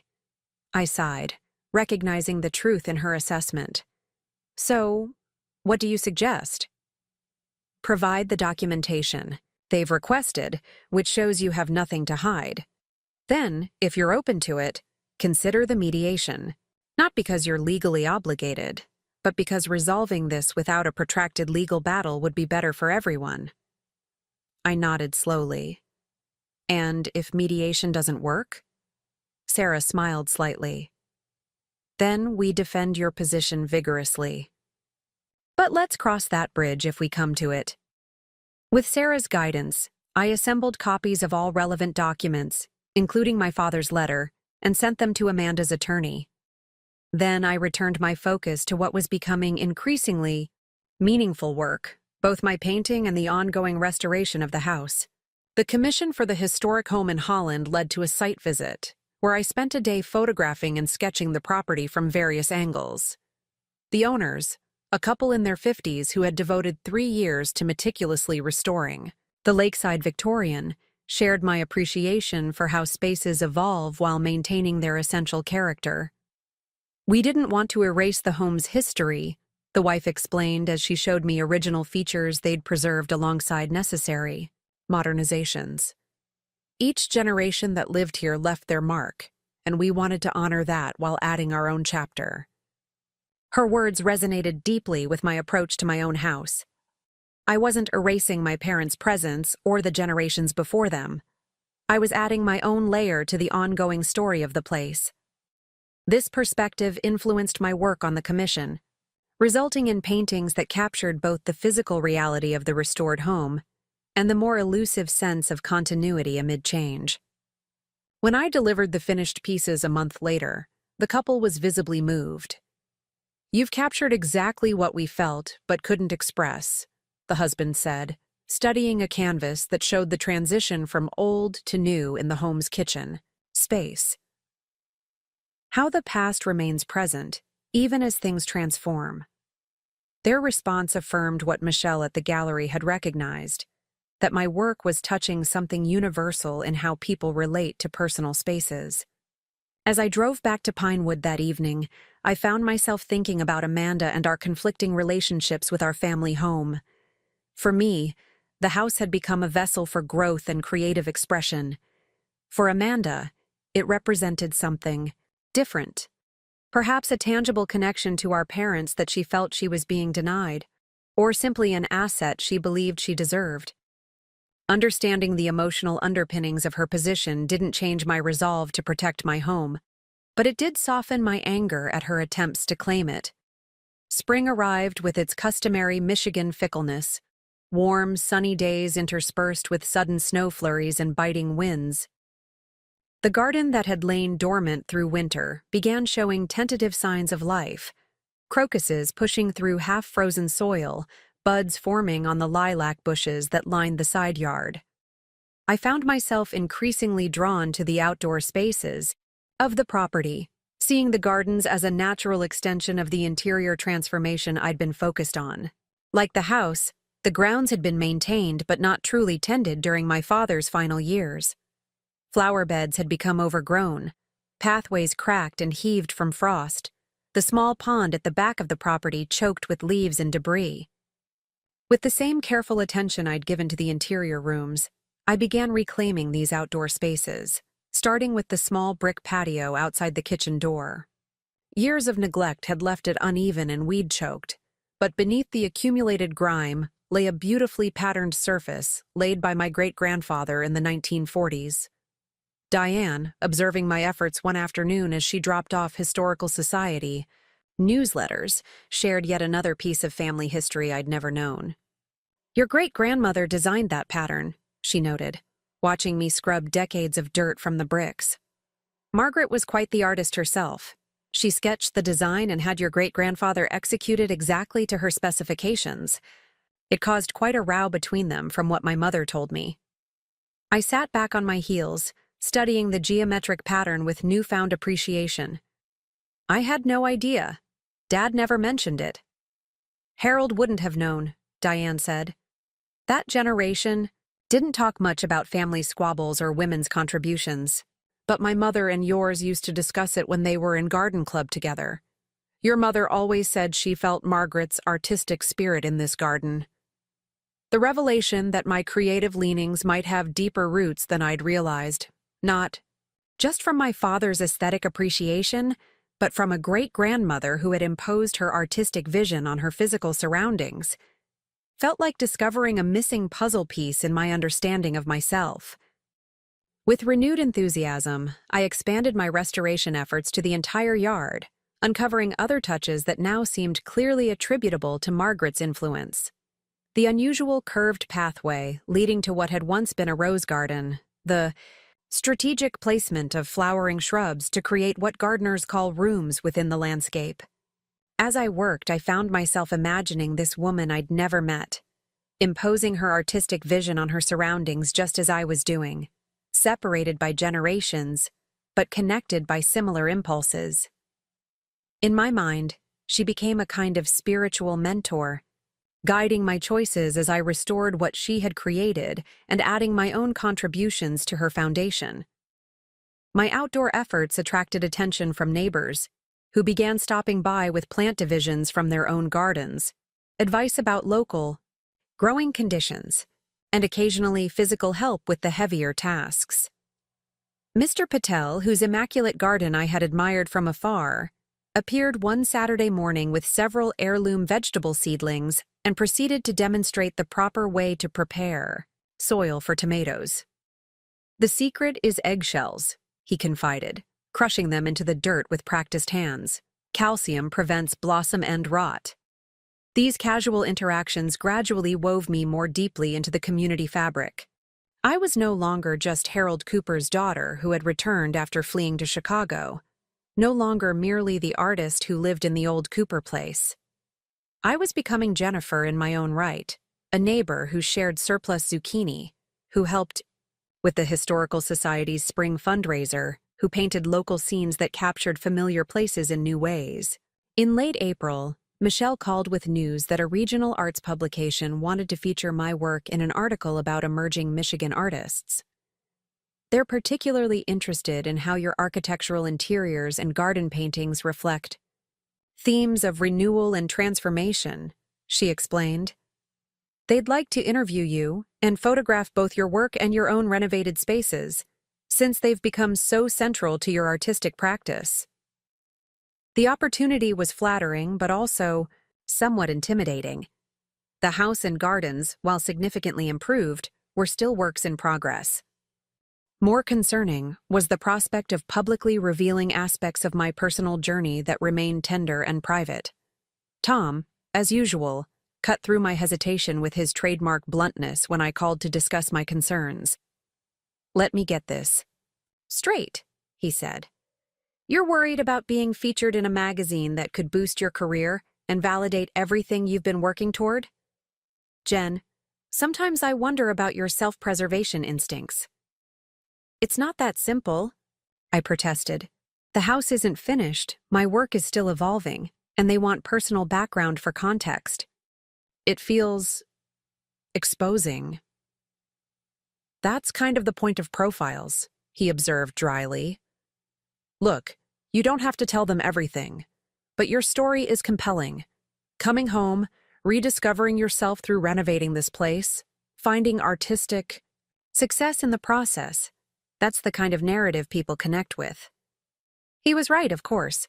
After sleeping on the decision, I called Michelle back and agreed to the interview, setting a date 3 weeks out to give me time to complete a few more pressing projects around the house. The following day, a less welcome communication arrived, a formal invitation to the mediation session Amanda's attorney had proposed. The suggested date was just 2 days before my scheduled interview and photo shoot. I called Sarah Easton for advice, wondering if I should try to reschedule one or the other. Keep both appointments, she recommended after considering the situation. The timing might actually work in your favor. Going into mediation with a pending profile about your work and its connection to the house reinforces your legitimate attachment to the property. It's not just about financial interest, it's about your professional identity. Sarah's strategic thinking made sense, but it meant I would be facing an emotionally challenging confrontation with my sister immediately before opening my home and work to public scrutiny. The prospect left me feeling vulnerable on multiple fronts. That evening, seeking perspective, I visited the property's small family cemetery plot, a tradition dating back to when the original farmhouse had been built in the 1870s. Located in a quiet corner behind a stand of ancient maple trees, the modest plot contained the graves of 4 generations of Coopers, including my parents. I hadn't visited often since the funeral, finding the tangible reminder of loss too painful in those early months. Now, with spring softening the landscape and new challenges looming, I felt drawn to this physical connection to my family's history. Sitting on a stone bench beside my parents' graves, I spoke aloud as if they could hear me, sharing my concerns about the upcoming mediation and the magazine feature, my progress with the house, my evolving artistic identity. The one-sided conversation felt both foolish and comforting, a way of processing my thoughts while maintaining a connection to those who had shaped me. "I wish you could see what I'm doing with the place," I said, addressing my father's headstone. "I think you'd approve of most of it, though maybe not the purple door." The door in question, the kitchen entrance that opened onto the newly restored patio, had been an impulse decision, a vibrant aubergine that complemented the brick pattern while making a distinctly contemporary statement. Every time I approached the house from the garden, the unexpected color gave me a small jolt of pleasure, a reminder that tradition and innovation could coexist harmoniously. As I rose to leave, a strange certainty settled over me, that I was exactly where I needed to be, doing exactly what I was meant to do. Whatever challenges the coming weeks might bring, I would face them from a position of authentic purpose rather than defensive reaction. This clarity carried me through the final preparations for both the mediation and the interview. I completed the kitchen renovation that had been half-finished for months, finally replacing the dated countertops with butcher block surfaces that honored the home's age, while improving its functionality. I framed several new paintings for the magazine photo shoot, selecting pieces that best represented my artistic evolution. The day before the mediation, I received an unexpected visitor. Claire Monroe, Jack's daughter, whom I'd helped through a difficult period in high school, appeared at my door with a small wrapped package. "Dad mentioned he'd transferred the mortgage to you," she explained after initial greetings and catching up. "He also heard through the local grapevine that there might be some family dispute about it. He wanted you to have this." The package contained a folder of additional documentation, copies of the original loan agreement between Jack and my father, subsequent modifications they'd made, and a personal letter from Jack confirming that the transfer had been my father's explicit wish, conceived well before his illness. "Dad doesn't like to get involved in family disputes," Claire explained, "but he wanted to make sure you had everything you might need if questions arose about his arrangement with your father." Her thoughtfulness, and Jack's, left me momentarily speechless. "Thank you," I finally managed. "This means more than I can say." Claire smiled, glancing around at the transformed living room. "The house looks amazing, by the way. I barely recognize it, but somehow it also feels more itself, if that makes sense." Her observation echoed my own feelings so precisely that I laughed. That's exactly what I've been trying to achieve, honoring what it was while allowing it to become something new. After she left, I reviewed the documents she had brought, then forwarded copies to Sarah. Her response was immediate. This strengthens our position considerably. Jack Monroe's confirmation of your father's intentions and the timeline will be difficult to challenge. The morning of the mediation dawned clear and mild. Perfect weather for the half-hour drive to the neutral location both parties had agreed upon, a conference room at a hotel in the next county. Sarah met me in the lobby, projecting calm confidence as we waited for Amanda, Kyle, and their attorney to arrive. "Remember," she advised quietly, "this isn't a courtroom. The mediator isn't a judge. Their role is to help facilitate a mutually acceptable resolution, not to impose one. Stay focused on what matters to you, and don't get derailed by emotional provocations." I nodded, grateful for her steadying presence. Despite my preparation and growing confidence, facing Amanda in this formal context remained daunting. When they entered the lobby, Amanda looked immaculate as always, though I noticed tension in the set of her shoulders. Kyle maintained his politician's facade of affable confidence, but the tight grip on his briefcase suggested underlying stress. Their attorney, a middle-aged man with an aggressive haircut and expensive suit, completed the intimidating tableau. The mediator, a retired judge with a reputation for handling family disputes with firm impartiality, greeted us all with professional courtesy and outlined the process we would follow. Each side would present their position, supporting documentation, would be reviewed, and then we would work toward identifying possible resolutions.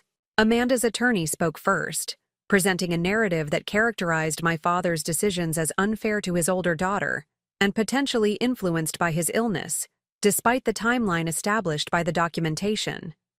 He emphasized Amanda's long-term financial contributions to family expenses and portrayed me as having taken advantage of my position as the child who had returned home.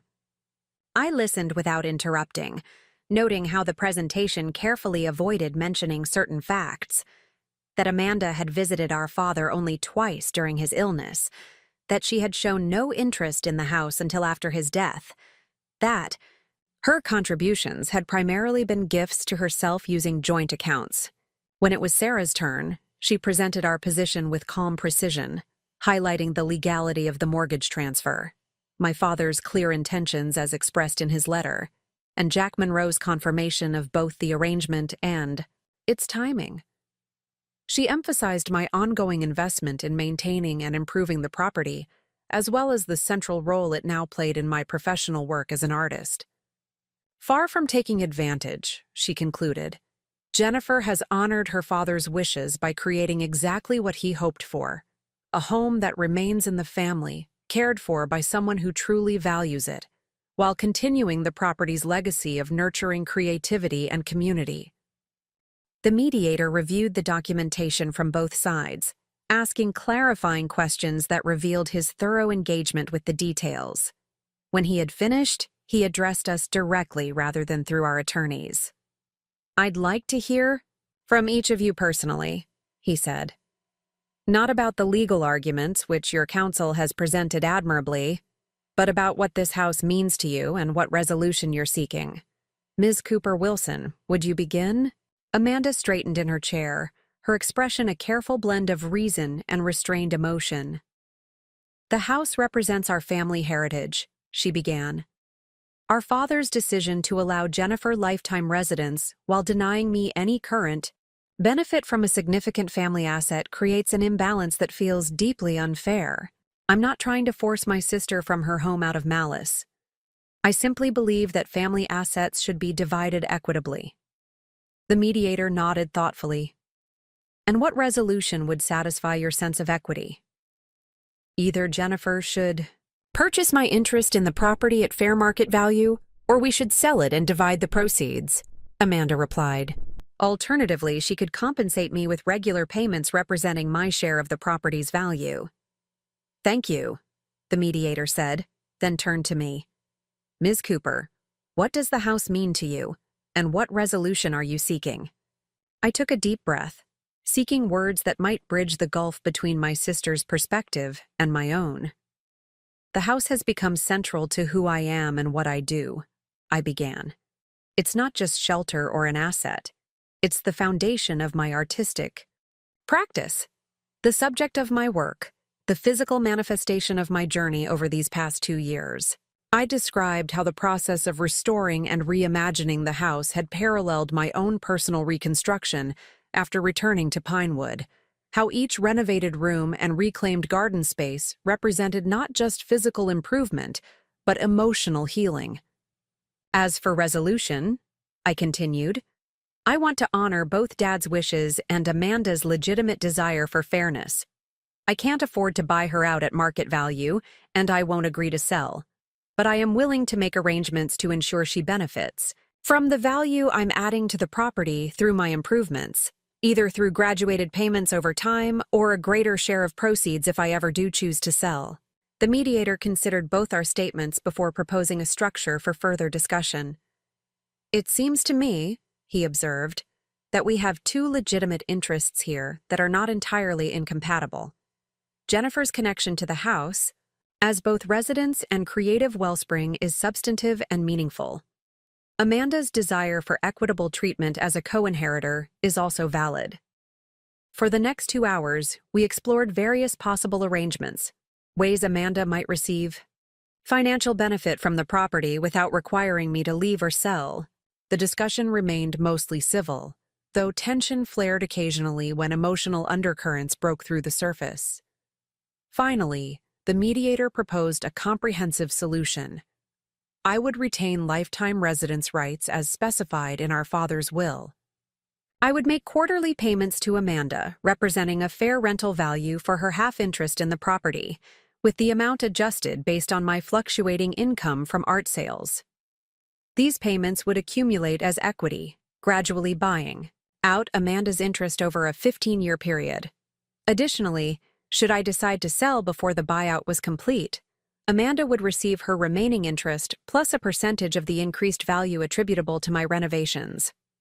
This approach, the mediator explained, allows Jennifer to remain in the home that has become integral to her life and work, while ensuring Amanda receives ongoing financial benefit and eventual full compensation for her interest.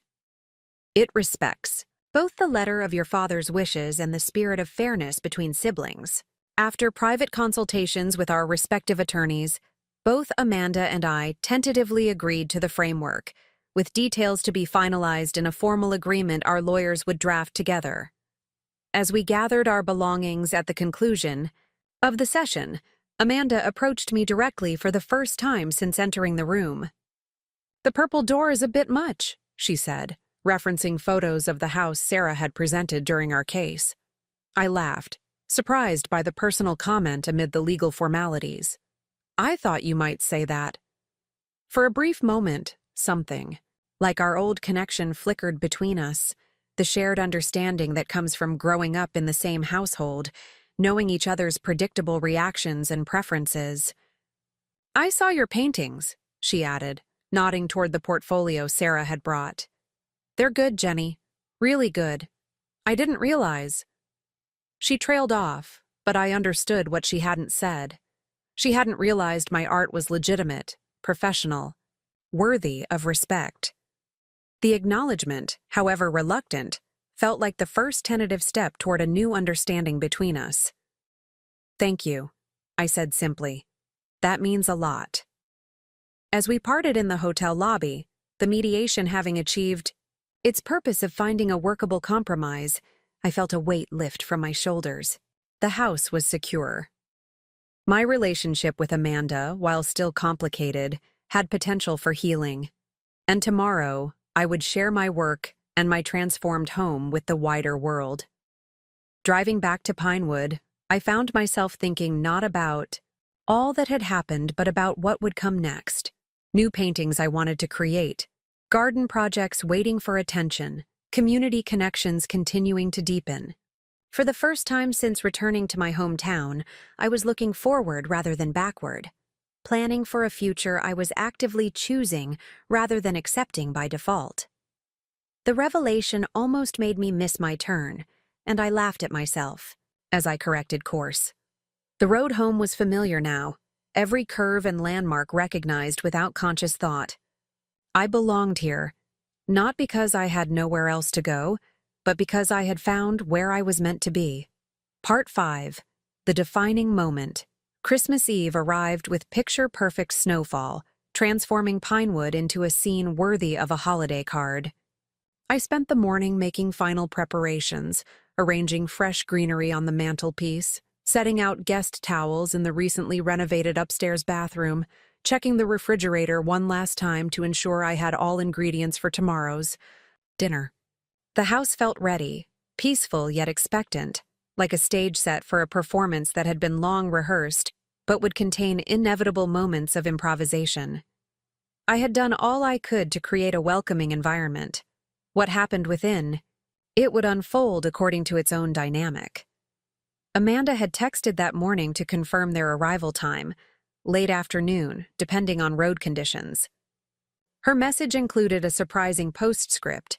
The kids are excited about staying in Dad's house. Thanks for making this happen. The simple acknowledgement of shared connection to the property, Dad's house, rather than your house, or the house I should own, suggested a subtle but significant shift in her perspective.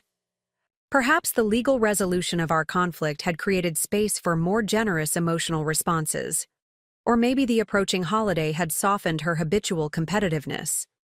Whatever the reason, I welcomed this hint of warmth. As midday approached, unexpected visitors arrived, Diane and several other neighbors bearing holiday treats and small gifts. We wanted to stop by before your family arrives, Diane explained, presenting a beautifully wrapped package. Just a little something to celebrate your first Christmas hosting in the renovated house. The impromptu gathering filled the kitchen, with laughter and conversation as neighbors admired recent improvements and shared community news. Mr. Patel brought homemade samosas, explaining that while not traditional Christmas fare, they had become his contribution to neighborhood celebrations. Over his 20 years in Pinewood, Mrs. Abernathy delivered her legendary rum cake with strict instructions about proper serving temperature. Their easy presence in my home, their genuine interest in my work and renovations, their uncomplicated affection, all reinforced how thoroughly I had been woven into the community fabric during the past year. These connections, absent from my Chicago life despite years of residence there, had developed naturally here through daily interactions, shared challenges like the ice storm, and mutual support through various life transitions. We won't stay long, Diane assured me, sensing my mind running through remaining preparations. We just wanted you to know we're all thinking of you, hoping things go well with your sister. The fact that they knew about the complex dynamics with Amanda without my having explicitly explained them, reminded me of both the challenges and comforts of small-town life. Privacy was limited, but so was isolation. People noticed, people cared, people showed up. After they departed, leaving the kitchen fragrant with cinnamon and cardamom from Mr. Patel's offerings, I moved through final preparations with renewed energy. Their visit had shifted my emotional state from focused tension to grateful anticipation, reminding me that whatever happened with Amanda, I had created genuine connections here that would remain. The house looked beautiful, the original architectural details highlighted by thoughtful renovation. My paintings displayed on walls now painted in colors that enhanced rather than competed with their tones, fresh flowers and greenery bringing life to carefully arranged spaces. More importantly, it felt like a true reflection of who I had become, neither rejecting tradition nor bound by it, appreciating history while remaining present to current possibility.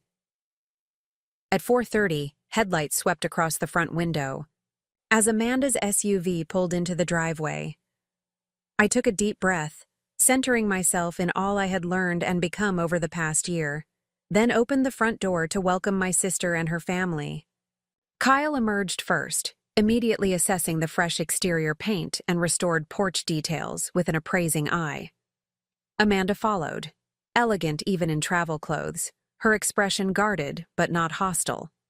Their children, Jason, 16, and visibly reluctant to be there, and Sophie, 12 and wide-eyed with curiosity, tumbled out last, immediately commenting on the snow-covered garden structures visible from the driveway. "The famous purple door?" Amanda asked, nodding toward the side entrance visible from where we stood. "In all its controversial glory," I confirmed, surprised to find myself smiling genuinely. "Come in. It's freezing out here." The next moments unfolded in the familiar awkwardness of family members who share history but not daily life. Coats being removed, suitcases deposited, polite comments exchanged about the drive and the weather. I showed them to their rooms, Jason in what had been my childhood bedroom, Sophie in the third-floor space I had converted from storage to a charming dormer room, Amanda and Kyle in the main guest suite with its newly renovated bathroom. "This is not what I expected," Amanda admitted as she surveyed the guest room with its carefully balanced blend of original features and contemporary comforts. "When did you develop an eye for design?" "Apparently, it was always there, just waiting for the right project," I replied, indicating the space for their luggage. "The bathroom's through there. I just finished the tile work last month." Kyle examined the custom shelving I had built into what had previously been an awkward alcove. "This is quality work. Did you hire a carpenter?"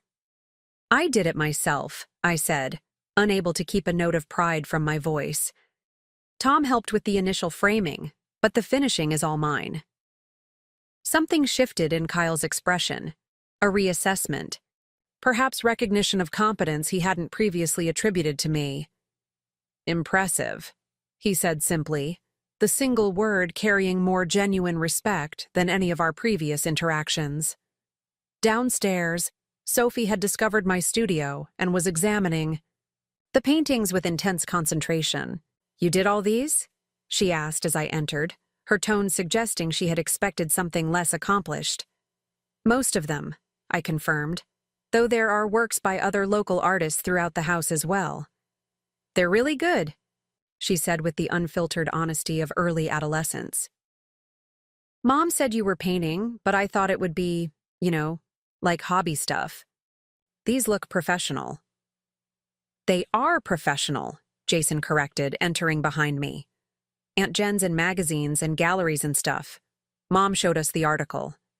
The casual confirmation that Amanda had not only seen my feature but shared it with her children, apparently without dismissive commentary, was unexpectedly touching. Whatever her personal feelings about my choices, she had presented my work to her children as legitimate accomplishment. "Is that our grandparents' house?" Sophie asked, pointing to one of the interior paintings that showed the living room at Tia, different stages of renovation. "It is," I confirmed. "This series shows how spaces evolve over time, how they hold both past and present simultaneously." Sophie nodded seriously, studying the canvas. "It's like you can see both what it was and what it is now all at once." Her perception, so accurately capturing what I had been trying to express, caught me by surprise. "That's exactly the idea," I said, regarding my niece with new appreciation. "Have you done much art yourself?" The question opened a flood of enthusiastic description of her school art projects, revealing both genuine interest and substantial talent that had apparently gone largely unnoticed in her achievement-oriented household. As she spoke, Amanda appeared in the doorway, watching our interaction with an unreadable expression. "Sophie's art teacher suggested she apply to a summer program at the state university," she said when her daughter paused for breath. "But we weren't sure if it was worth the investment." The comment could have been interpreted as dismissive of artistic pursuits, but something in Amanda's tone suggested she was actually seeking my opinion rather than disparaging her daughter's interest. "I'd be happy to look at her portfolio if that would help," I offered. "The program might be valuable if she's really interested in developing her skills." Amanda nodded thoughtfully. "Maybe during this visit," she suggested, meeting her daughter's suddenly hopeful gaze, "if your aunt doesn't mind." The exchange marked another subtle shift in our dynamic, Amanda acknowledging my professional expertise in an area where she lacked confidence, opening a potential avenue for meaningful connection beyond our complicated history. The evening progressed more smoothly than I had dared hope. We ordered pizza from the local place that had been our favorite growing up. A easy tradition our parents had maintained for Christmas Eve throughout our childhood. The familiar ritual seemed to ease lingering tension, creating a foundation of shared memory upon which new interactions could build. After dinner, Kyle surprised everyone by producing a deck of cards and suggesting the game our father had always insisted on during holiday gatherings. As we played around the kitchen table, the atmosphere gradually relaxed into something approaching genuine enjoyment rather than polite obligation. Remember when Dad used to let us stay up until midnight on Christmas Eve, and Mom would pretend to be scandalized by it? Amanda asked during a break in the game, her expression softening with the memory. And he'd make that awful eggnog that was basically just melted ice cream with nutmeg, I added, laughing at the recollection. Is that why there's a carton of vanilla ice cream in your freezer? Jason asked, raising an eyebrow. Planning to poison us with Grandpa's recipe? The moment of shared laughter felt like a small miracle, family connection briefly transcending the tensions and conflicts that had dominated our recent interactions. We were, for that moment at least, simply people who shared history and blood, finding comfort in common memory. Later, after the kids had gone to bed, Amanda joined me on the porch where I had stepped out to enjoy the stillness of the snow-covered night. She wrapped her coat tightly against the cold, her breath forming small clouds in the frigid air. You've done something remarkable with the house, she said after a moment of silence. It's still clearly the place we grew up, but it's also undeniably yours now. The acknowledgement, so different from her dismissive attitude the previous Christmas, seemed to require a response that neither brushed it off nor overemphasized its significance. It's been a process, I said simply. Finding the balance between honoring what was here and creating something that reflects who I am now. Amanda nodded, her gaze fixed on the snow-covered garden. I didn't understand that a year ago. I just saw a valuable asset that should be divided equally. She paused, choosing her words carefully. I still think Dad's arrangement wasn't entirely fair to me, but I can see now why he made the decisions he did. The admission, perhaps the closest Amanda would ever come to acknowledging the rightness of my connection to the house, hung between us in the cold air. Rather than rushing to fill the space with reassurance or justification, I let the moment breathe, allowing her words their full weight. The thing is, she continued after a moment, you needed this place in a way I didn't. I have my life in Chicago, my career, my family. This was never going to be my home again, not really. I just couldn't see that when I felt like I was being overlooked. You weren't overlooked, I said quietly. Dad knew you had created your own foundations. I was the one still figuring out where I belonged. She turned to face me then, her expression more open than I had seen it in years. And you belong here. That's obvious now. Even the kids can see it. The simple validation, from the sister who had so often made me feel inadequate or peripheral, affected me more deeply than I had anticipated. Thank you, I said, my voice catching slightly. That means a lot, coming from you. Amanda's smile held a hint of her old competitive edge, but tempered now with something like genuine affection. Don't get used to it. I'm still the successful sister with the real job and 401k. I laughed, recognizing the teasing for what it was. Not dismissal, but a return to the complicated but fundamental sibling dynamic that had shaped us both. And I'm still the artistic dreamer who can't match her socks. Some things never change. But some things do, she replied, her tone serious again. You've found your way, Jenny. It's not the path I would have chosen, but it's clearly the right one for you. We stood together in companionable silence for another moment before the cold drove us back inside.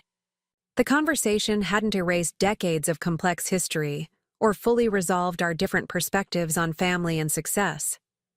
but it had acknowledged our distinct paths without elevating either as superior, a significant evolution from the hierarchy of achievement that had characterized our relationship for as long as I could remember. Christmas morning arrived with brilliant sunshine that turned the snow-covered landscape into a dazzling display of light and shadow. I rose early, enjoying the quiet house before the day's festivities began. In the kitchen, I prepared coffee and set out the ingredients for the traditional family breakfast my mother had always made. Cinnamon rolls rising on the counter, fruit waiting to be cut, bacon ready for the oven. As I worked, I was struck by how different this Christmas felt from the previous one, when Amanda's claim to the house had shattered my tentative sense of security. Then, I had been defensive and fearful, uncertain of my place literally and figuratively. Now, I moved through preparations with quiet confidence, secure in both my legal right to the property and, more importantly, my authentic connection to it. Sophie appeared first, still in pajamas, drawn by the scent of coffee and baking cinnamon. "This kitchen is so cool," she observed, running her hand along the butcher block countertop I had installed. "Mom's is all stainless and marble. It looks like a laboratory." I smiled at the apt description of my sister's preference for sleek, contemporary design. "Different styles suit different people," I said, handing her a mug of hot chocolate. "Your mom's kitchen is probably more efficient." "Maybe," Sophie acknowledged, "but this one feels like people actually cook there. Like real food, not just takeout arranged on fancy plates." The observation was more perceptive than she likely realized, capturing something essential about the difference between Amanda's approach to domesticity and my own. Where she valued appearance and efficiency, I had prioritized warmth and functionality, neither inherently superior, just expressions of different values. The others joined us gradually, creating the pleasant chaos of family holiday morning. Jason still half asleep and communicating primarily in grunts, Kyle checking news on his phone while accepting coffee gratefully, Amanda immediately noticing and commenting on the vintage plates I had set out for breakfast. "Mom's Christmas china," she said, running a finger along the gold rim of a plate. "I didn't know you had these." "Found them in the attic last month," I explained. "They needed a good cleaning, but they were in perfect condition otherwise."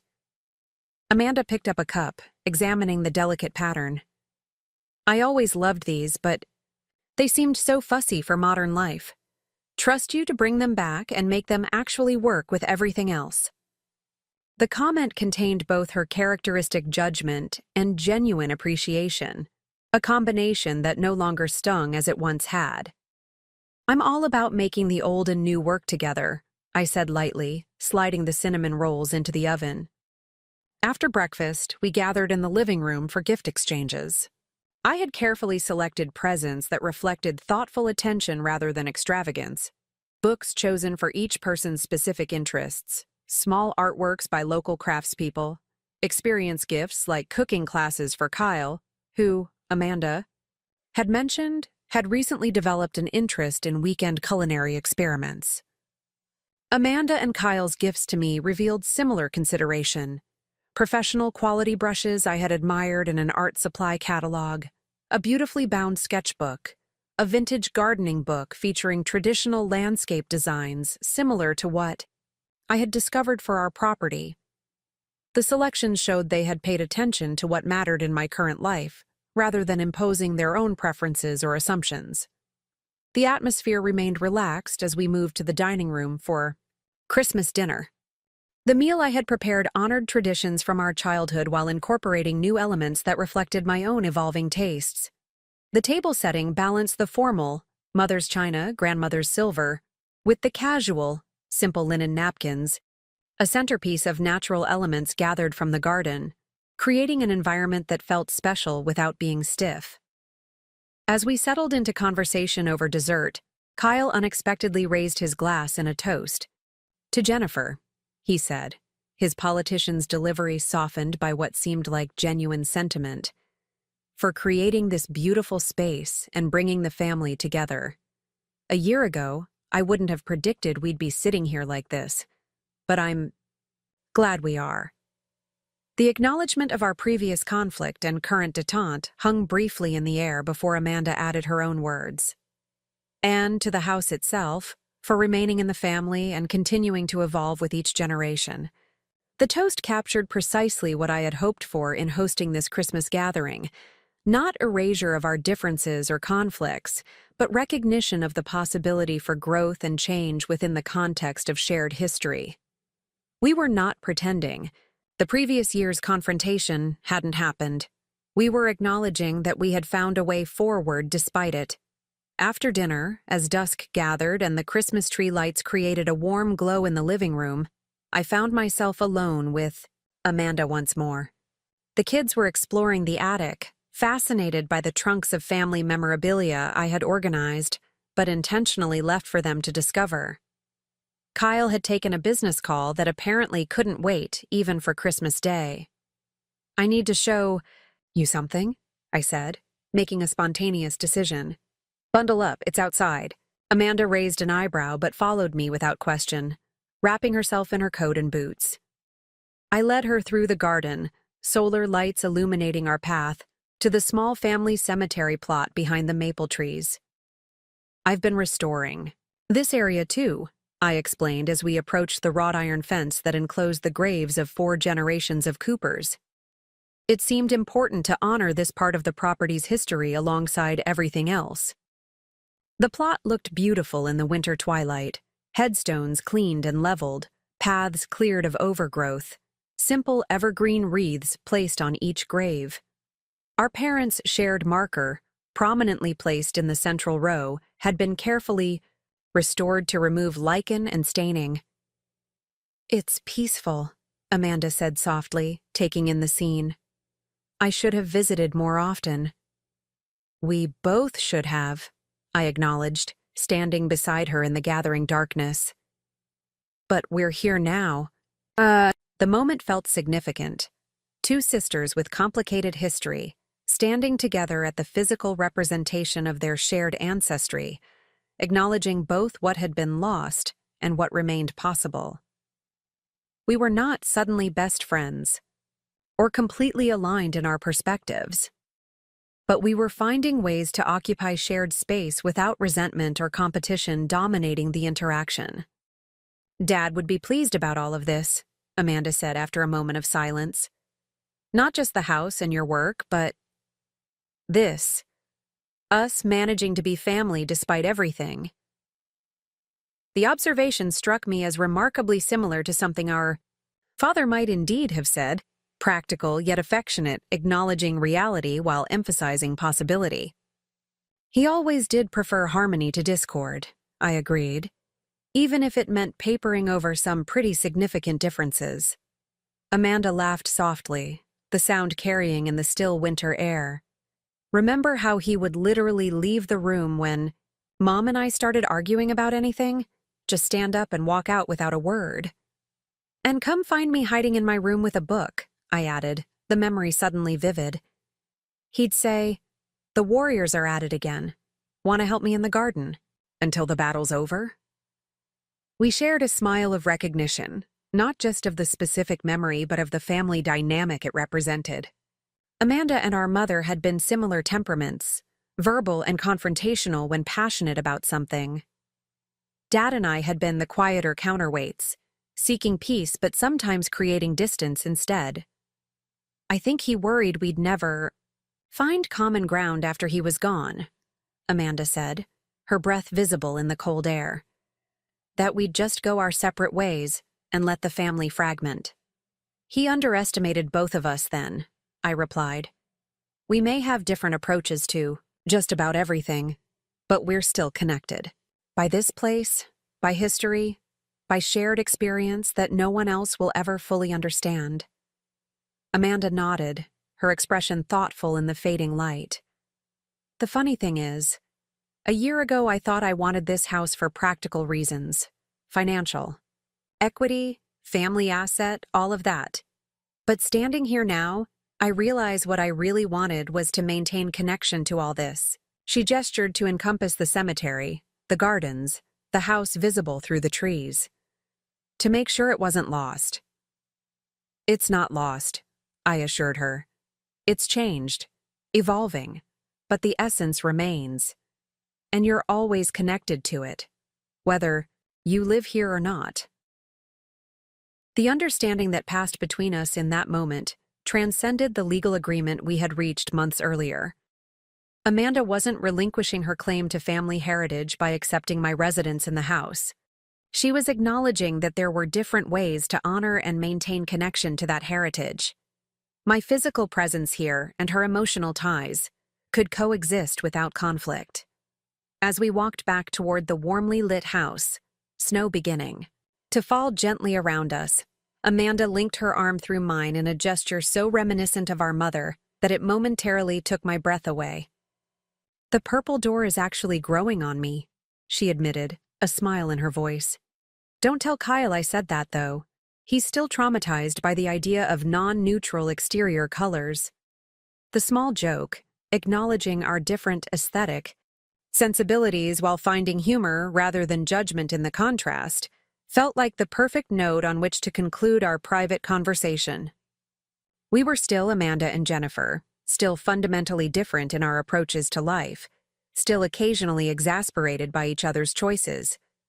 But we had found a way to accept those differences without allowing them to sever our connection. Back inside, we rejoined the others for an evening of board games and conversation that flowed more easily than at any family gathering I could remember in years. The kids engaged in good-natured rivalry over Scrabble scores. Kyle revealed a surprising competitive streak when it came to trivia questions, and Amanda demonstrated the strategic thinking that had made her so successful in her corporate career. I found myself observing as much as participating, struck by how this gathering represented everything I had hoped might be possible when I first conceived of hosting Christmas. Not perfect harmony or artificial closeness, but genuine engagement that acknowledged both connection and difference, that created space for individual identity within the context of family bonds. The house itself seemed to embrace this harmony of contrasts, its traditional architecture providing structure for contemporary comfort, its historical elements complemented rather than contradicted by modern additions, its very walls containing both what had been and what was becoming. Like the family gathered within it, the house balanced continuity and change, inheritance and innovation.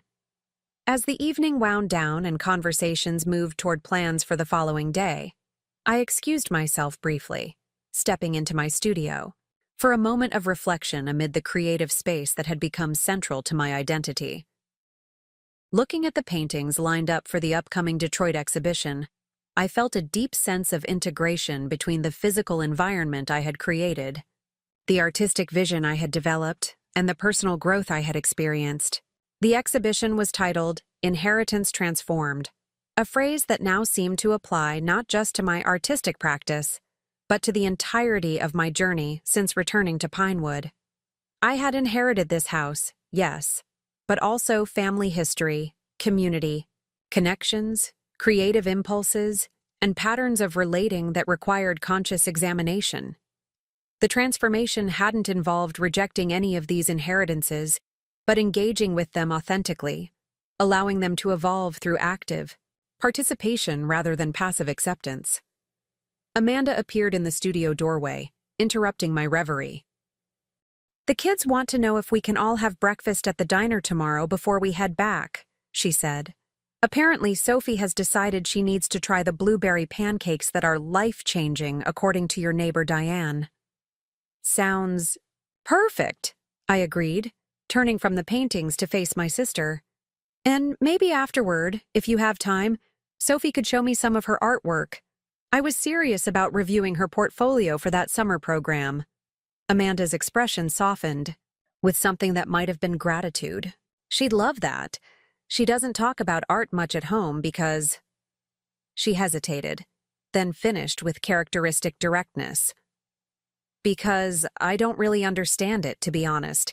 I can tell when something looks nice, but I don't get the deeper aspects that clearly matter to her." The admission of limitation, rare from my typically confident sister, created an opening for genuine connection rather than comparison. That's where having a weird artistic aunt comes in handy, I said lightly. I might not understand corporate finance or political campaigning, but I do know something about creative development. Amanda smiled, acknowledging the gentle reference to our different strengths. We make a complete person between us, maybe. Always have, I agreed, even when we were driving each other crazy.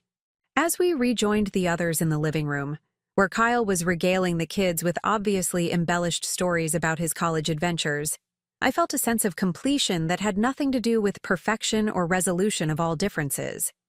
This Christmas gathering, so different from what I had feared when planning it, represented not an ending but a milestone in an ongoing journey of family redefinition. The house had played its role perfectly, providing both the physical setting and the symbolic framework for this relational shift. Like the property itself, our family connections had required both preservation of what remained valuable and renovation of what no longer served its purpose. The result was neither a return to the past nor a complete reinvention, but a thoughtful integration that honored history while creating space for growth.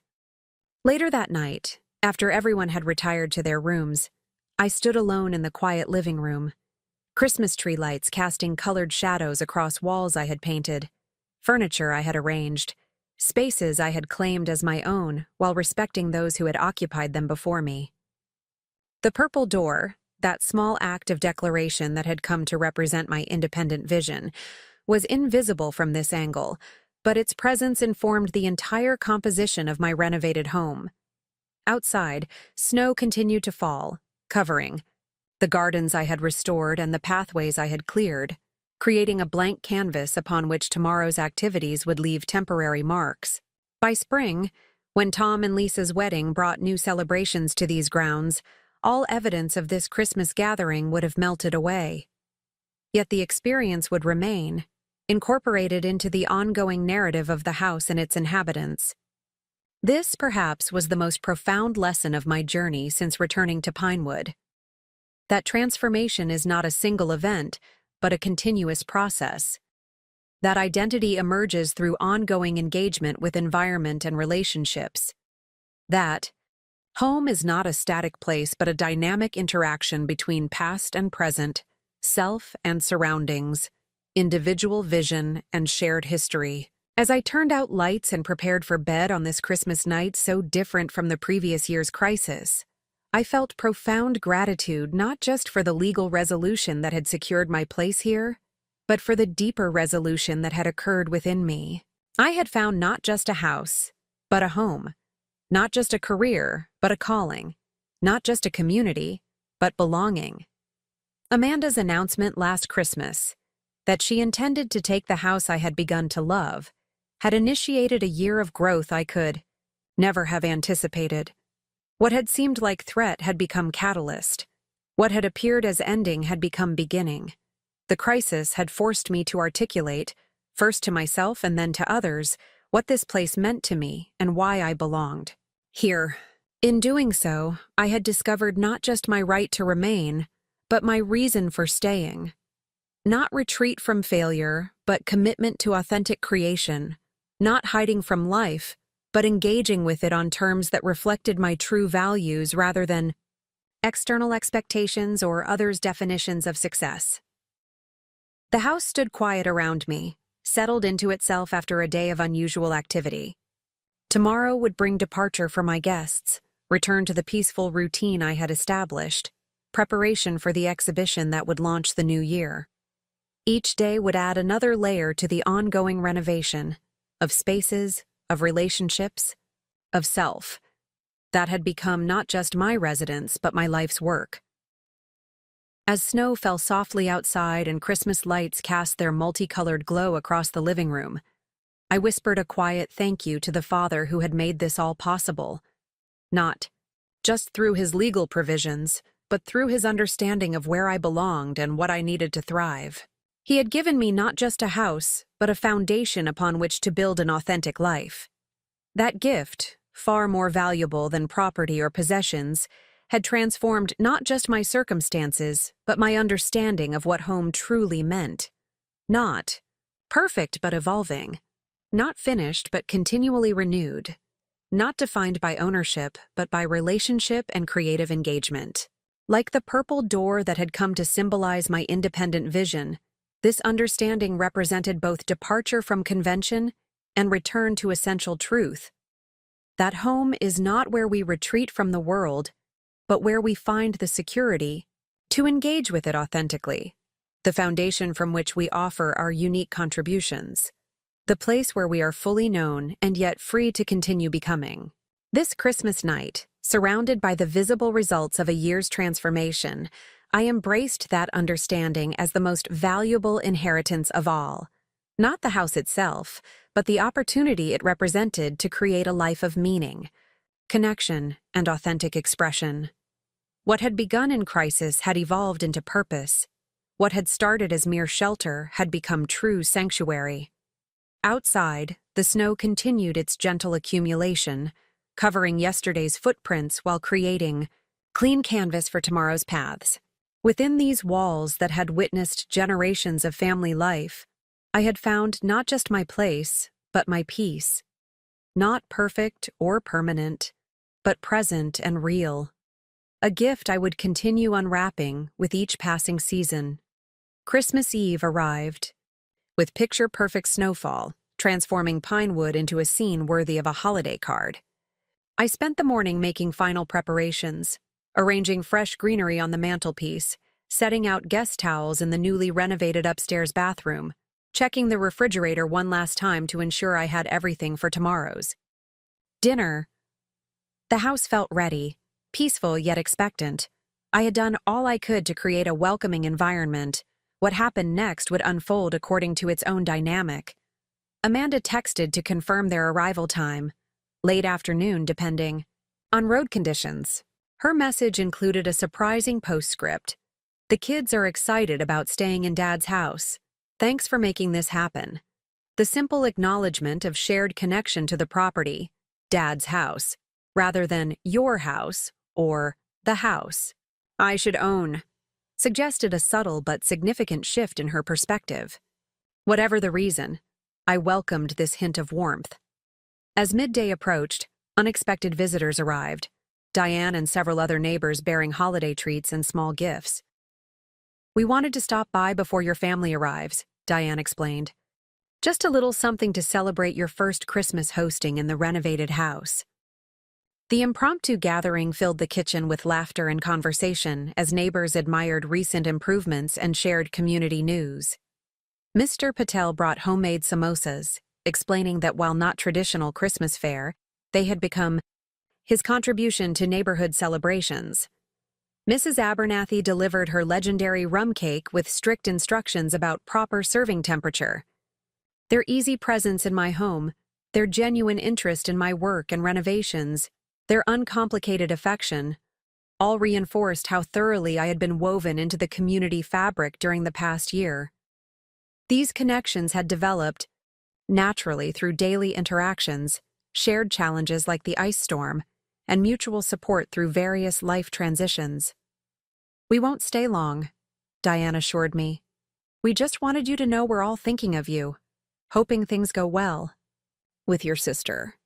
The fact that they knew about the complex dynamics with Amanda without my having explicitly explained them reminded me of both the challenges and comforts of small-town life. Privacy was limited, but so was isolation. People noticed. People cared. People showed up. After they departed, I moved through final preparations with renewed energy.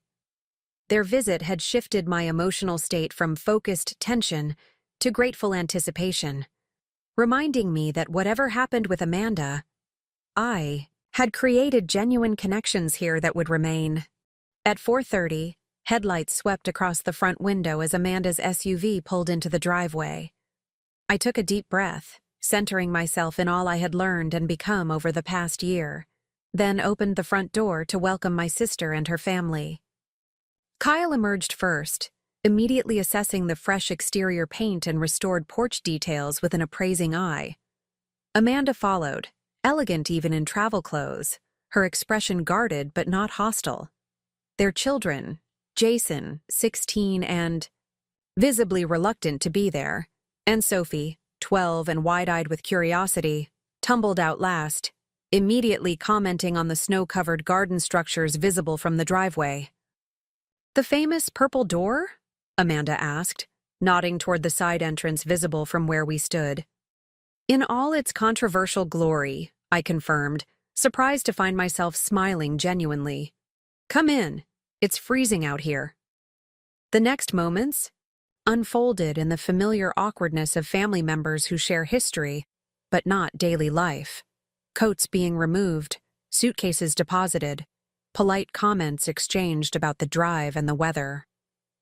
I showed them to their rooms, Jason in what had been my childhood bedroom, Sophie in the third-floor space I had converted from storage to a charming dormer room, Amanda and Kyle in the main guest suite with its newly renovated bathroom.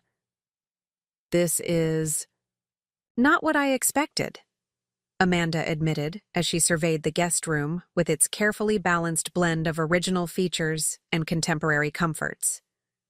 "When did you develop an eye for design?" "Apparently it was always there, just waiting for the right project," I replied, indicating the space for their luggage. "The bathroom's through there. I just finished the tile work last month." Kyle examined the custom shelving I had built into what had previously been an awkward alcove. "This is quality work. Did you hire a carpenter?" "I did it myself," I said, unable to keep a note of pride from my voice. "Tom helped with the initial framing, but the finishing is all mine." Something shifted in Kyle's expression. A reassessment. Perhaps recognition of competence he hadn't previously attributed to me. "Impressive?" he said simply, the single word carrying more genuine respect than any of our previous interactions. Downstairs, Sophie had discovered my studio and was examining the paintings with intense concentration. "You did all these?" she asked as I entered, her tone suggesting she had expected something less accomplished. "Most of them," I confirmed, though there are works by other local artists throughout the house as well. "They're really good," she said with the unfiltered honesty of early adolescence. "Mom said you were painting, but I thought it would be, like hobby stuff. These look professional." "They are professional," Jason corrected, entering behind me. "Aunt Jen's in magazines and galleries and stuff. Mom showed us the article." The casual confirmation that Amanda had not only seen my feature, but shared it with her children, apparently without dismissive commentary, was unexpectedly touching. Whatever her personal feelings about my choices, she had presented my work to her children as legitimate accomplishment. "Is that our grandparents' house?" Sophie asked, pointing to one of the interior paintings that showed the living room at different stages of renovation. "It is," I confirmed. "This series shows how spaces evolve over time, how they hold both past and present simultaneously." Sophie nodded seriously, studying the canvas. "It's like you can see both what it was and what it is now all at once." Her perception, so accurately capturing what I had been trying to express, caught me by surprise. "That's exactly the idea," I said, regarding my niece with new appreciation. "Have you done much art yourself?" The question opened a flood of enthusiastic description of her school art projects, revealing both genuine interest and substantial talent that had apparently gone largely unnoticed in her achievement-oriented household. As she spoke, Amanda appeared in the doorway, watching our interaction with an unreadable expression. "Sophie's art teacher suggested she apply to a summer program at the state university," she said when her daughter paused for breath. "But we weren't sure if it was worth the investment." The comment could have been interpreted as dismissive of artistic pursuits, but something in Amanda's tone suggested she was actually seeking my opinion rather than disparaging her daughter's interest. "I'd be happy to look at her portfolio, if that would help," I offered. "The program might be valuable if she's really interested in developing her skills." Amanda nodded thoughtfully. Maybe during this visit, she suggested, meeting her daughter's suddenly hopeful gaze. If your aunt doesn't mind. The exchange marked another subtle shift in our dynamic, Amanda acknowledging my professional expertise in an area where she lacked confidence, opening a potential avenue for meaningful connection beyond our complicated history. The evening progressed more smoothly than I had dared hope. We ordered pizza from the local place that had been our favorite growing up, a tradition our parents had maintained for Christmas Eve throughout our childhood. The familiar rituals seemed to ease lingering tension, creating a foundation of shared memory upon which new interactions could build. After dinner, Kyle surprised everyone by producing a deck of cards and suggesting the game our father had always insisted on during holiday gatherings. As we played around the kitchen table, the atmosphere gradually relaxed into something approaching genuine enjoyment rather than polite obligation. Remember when Dad used to let us stay up until midnight on Christmas Eve, and Mom would pretend to be scandalized by it? Amanda asked during a break in the game, her expression softening with the memory. And he'd make that awful eggnog that was basically just melted ice cream with nutmeg? I added, laughing at the recollection. Is that why there's a carton of vanilla ice cream in your freezer? Jason asked, raising an eyebrow. Planning to poison us with Grandpa's recipe? The moment of shared laughter felt like a small miracle, family connection briefly transcending the tensions and conflicts that had dominated our recent interactions. We were, for that moment at least, simply people who shared history and blood, finding comfort in common memory. Later, after the kids had gone to bed, Amanda joined me on the porch where I had stepped out to enjoy the stillness of the snow-covered night. She wrapped her coat tightly against the cold, her breath forming small clouds in the frigid air. You've done something remarkable with the house, she said after a moment of silence. It's still clearly the place we grew up, but it's also undeniably yours now. The acknowledgement, so different from her dismissive attitude the previous Christmas, seemed to require a response that neither brushed it off nor overemphasized its significance. It's been a process, I said simply. Finding the balance between honoring what was here and creating something that reflects who I am. Now. Amanda nodded, her gaze fixed on the snow-covered garden. I didn't understand that a year ago. I just saw a valuable asset that should be divided equally. She paused, choosing her words carefully. I still think Dad's arrangement wasn't entirely fair to me, but I can see now why he made the decisions he did. The admission, perhaps the closest Amanda would ever come to acknowledging the rightness of my connection to the house, hung between us in the cold air.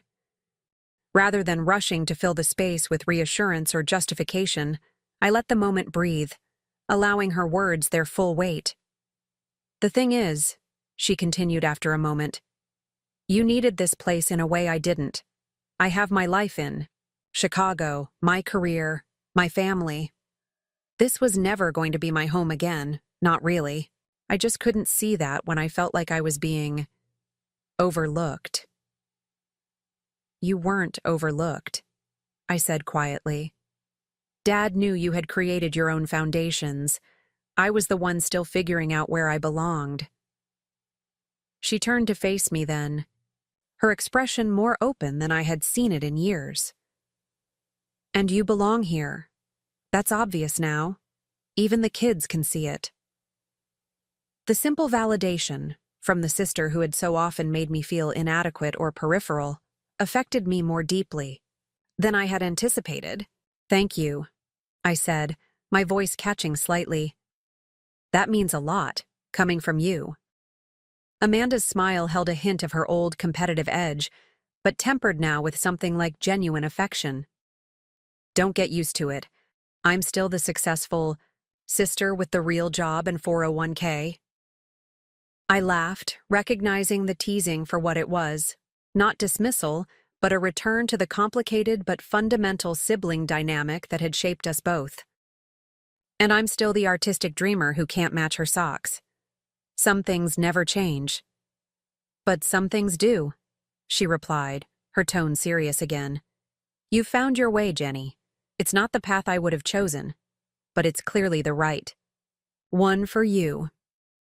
We stood together in companionable silence for another moment before the cold drove us back inside. The conversation hadn't erased decades of complex history or fully resolved our different perspectives on family and success.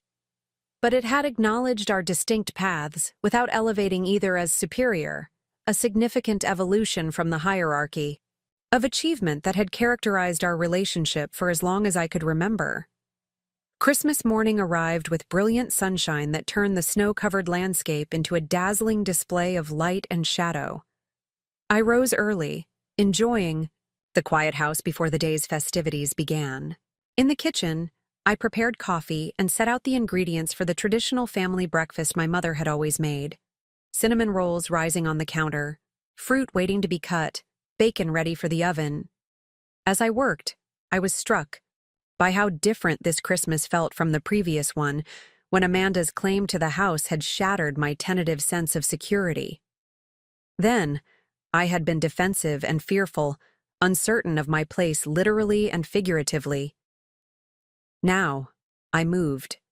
Through preparations with quiet confidence, secure in both my legal right to the property and, more importantly, my authentic connection to it.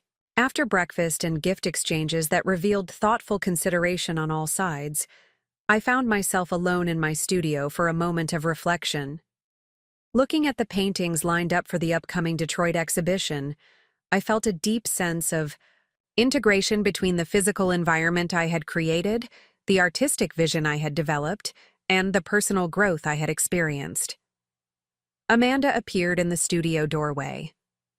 The kids want to know if we can all have breakfast at the diner tomorrow before we head back, she said. Apparently, Sophie has decided she needs to try the blueberry pancakes that are life-changing, according to your neighbor Diane. Sounds perfect, I agreed, turning from the paintings to face my sister. And maybe afterward, if you have time, Sophie could show me some of her artwork? I was serious about reviewing her portfolio for that summer program. Amanda's expression softened with something that might have been gratitude. She'd love that. She doesn't talk about art much at home because... She hesitated, then finished, with characteristic directness. Because I don't really understand it, to be honest. I can tell when something looks nice, but I don't get the deeper aspects that clearly matter to her. The admission of limitation, rare from my typically confident sister, created an opening for genuine connection rather than comparison. That's where having a weird artistic aunt comes in handy, I said lightly. I might not understand corporate finance or political campaigning, but I do know something about creative development. Amanda smiled, acknowledging the gentle reference to our different strengths. We make a complete person between us, maybe. Always have, I agreed, even when we were driving each other crazy. Later that night, after everyone had retired to their rooms, I stood alone in the quiet living room, Christmas tree lights casting colored shadows across walls I had painted, furniture I had arranged, spaces I had claimed as my own while respecting those who had occupied them before me. The purple door, that small act of declaration that had come to represent my independent vision, was invisible from this angle, but its presence informed the entire composition of my renovated home. Amanda's announcement last Christmas, that she intended to take the house I had begun to love, had initiated a year of growth I could never have anticipated. What had seemed like threat had become catalyst. What had appeared as ending had become beginning. The crisis had forced me to articulate, first to myself and then to others, what this place meant to me and why I belonged here. In doing so, I had discovered not just my right to remain, but my reason for staying. Not retreat from failure, but commitment to authentic creation. Not hiding from life, but engaging with it on terms that reflected my true values, rather than external expectations. Or others' definitions of success. As snow fell softly outside and Christmas lights cast their multicolored glow across the living room, I whispered a quiet thank you to the Father who had made this all possible. not just through his legal provisions, but through his understanding of where I belonged and what I needed to thrive. He had given me not just a house, but a foundation upon which to build an authentic life. Up next, you've got 2 more standout stories right on your screen. If this one hit the mark, you won't want to pass these up. Just click and check them out.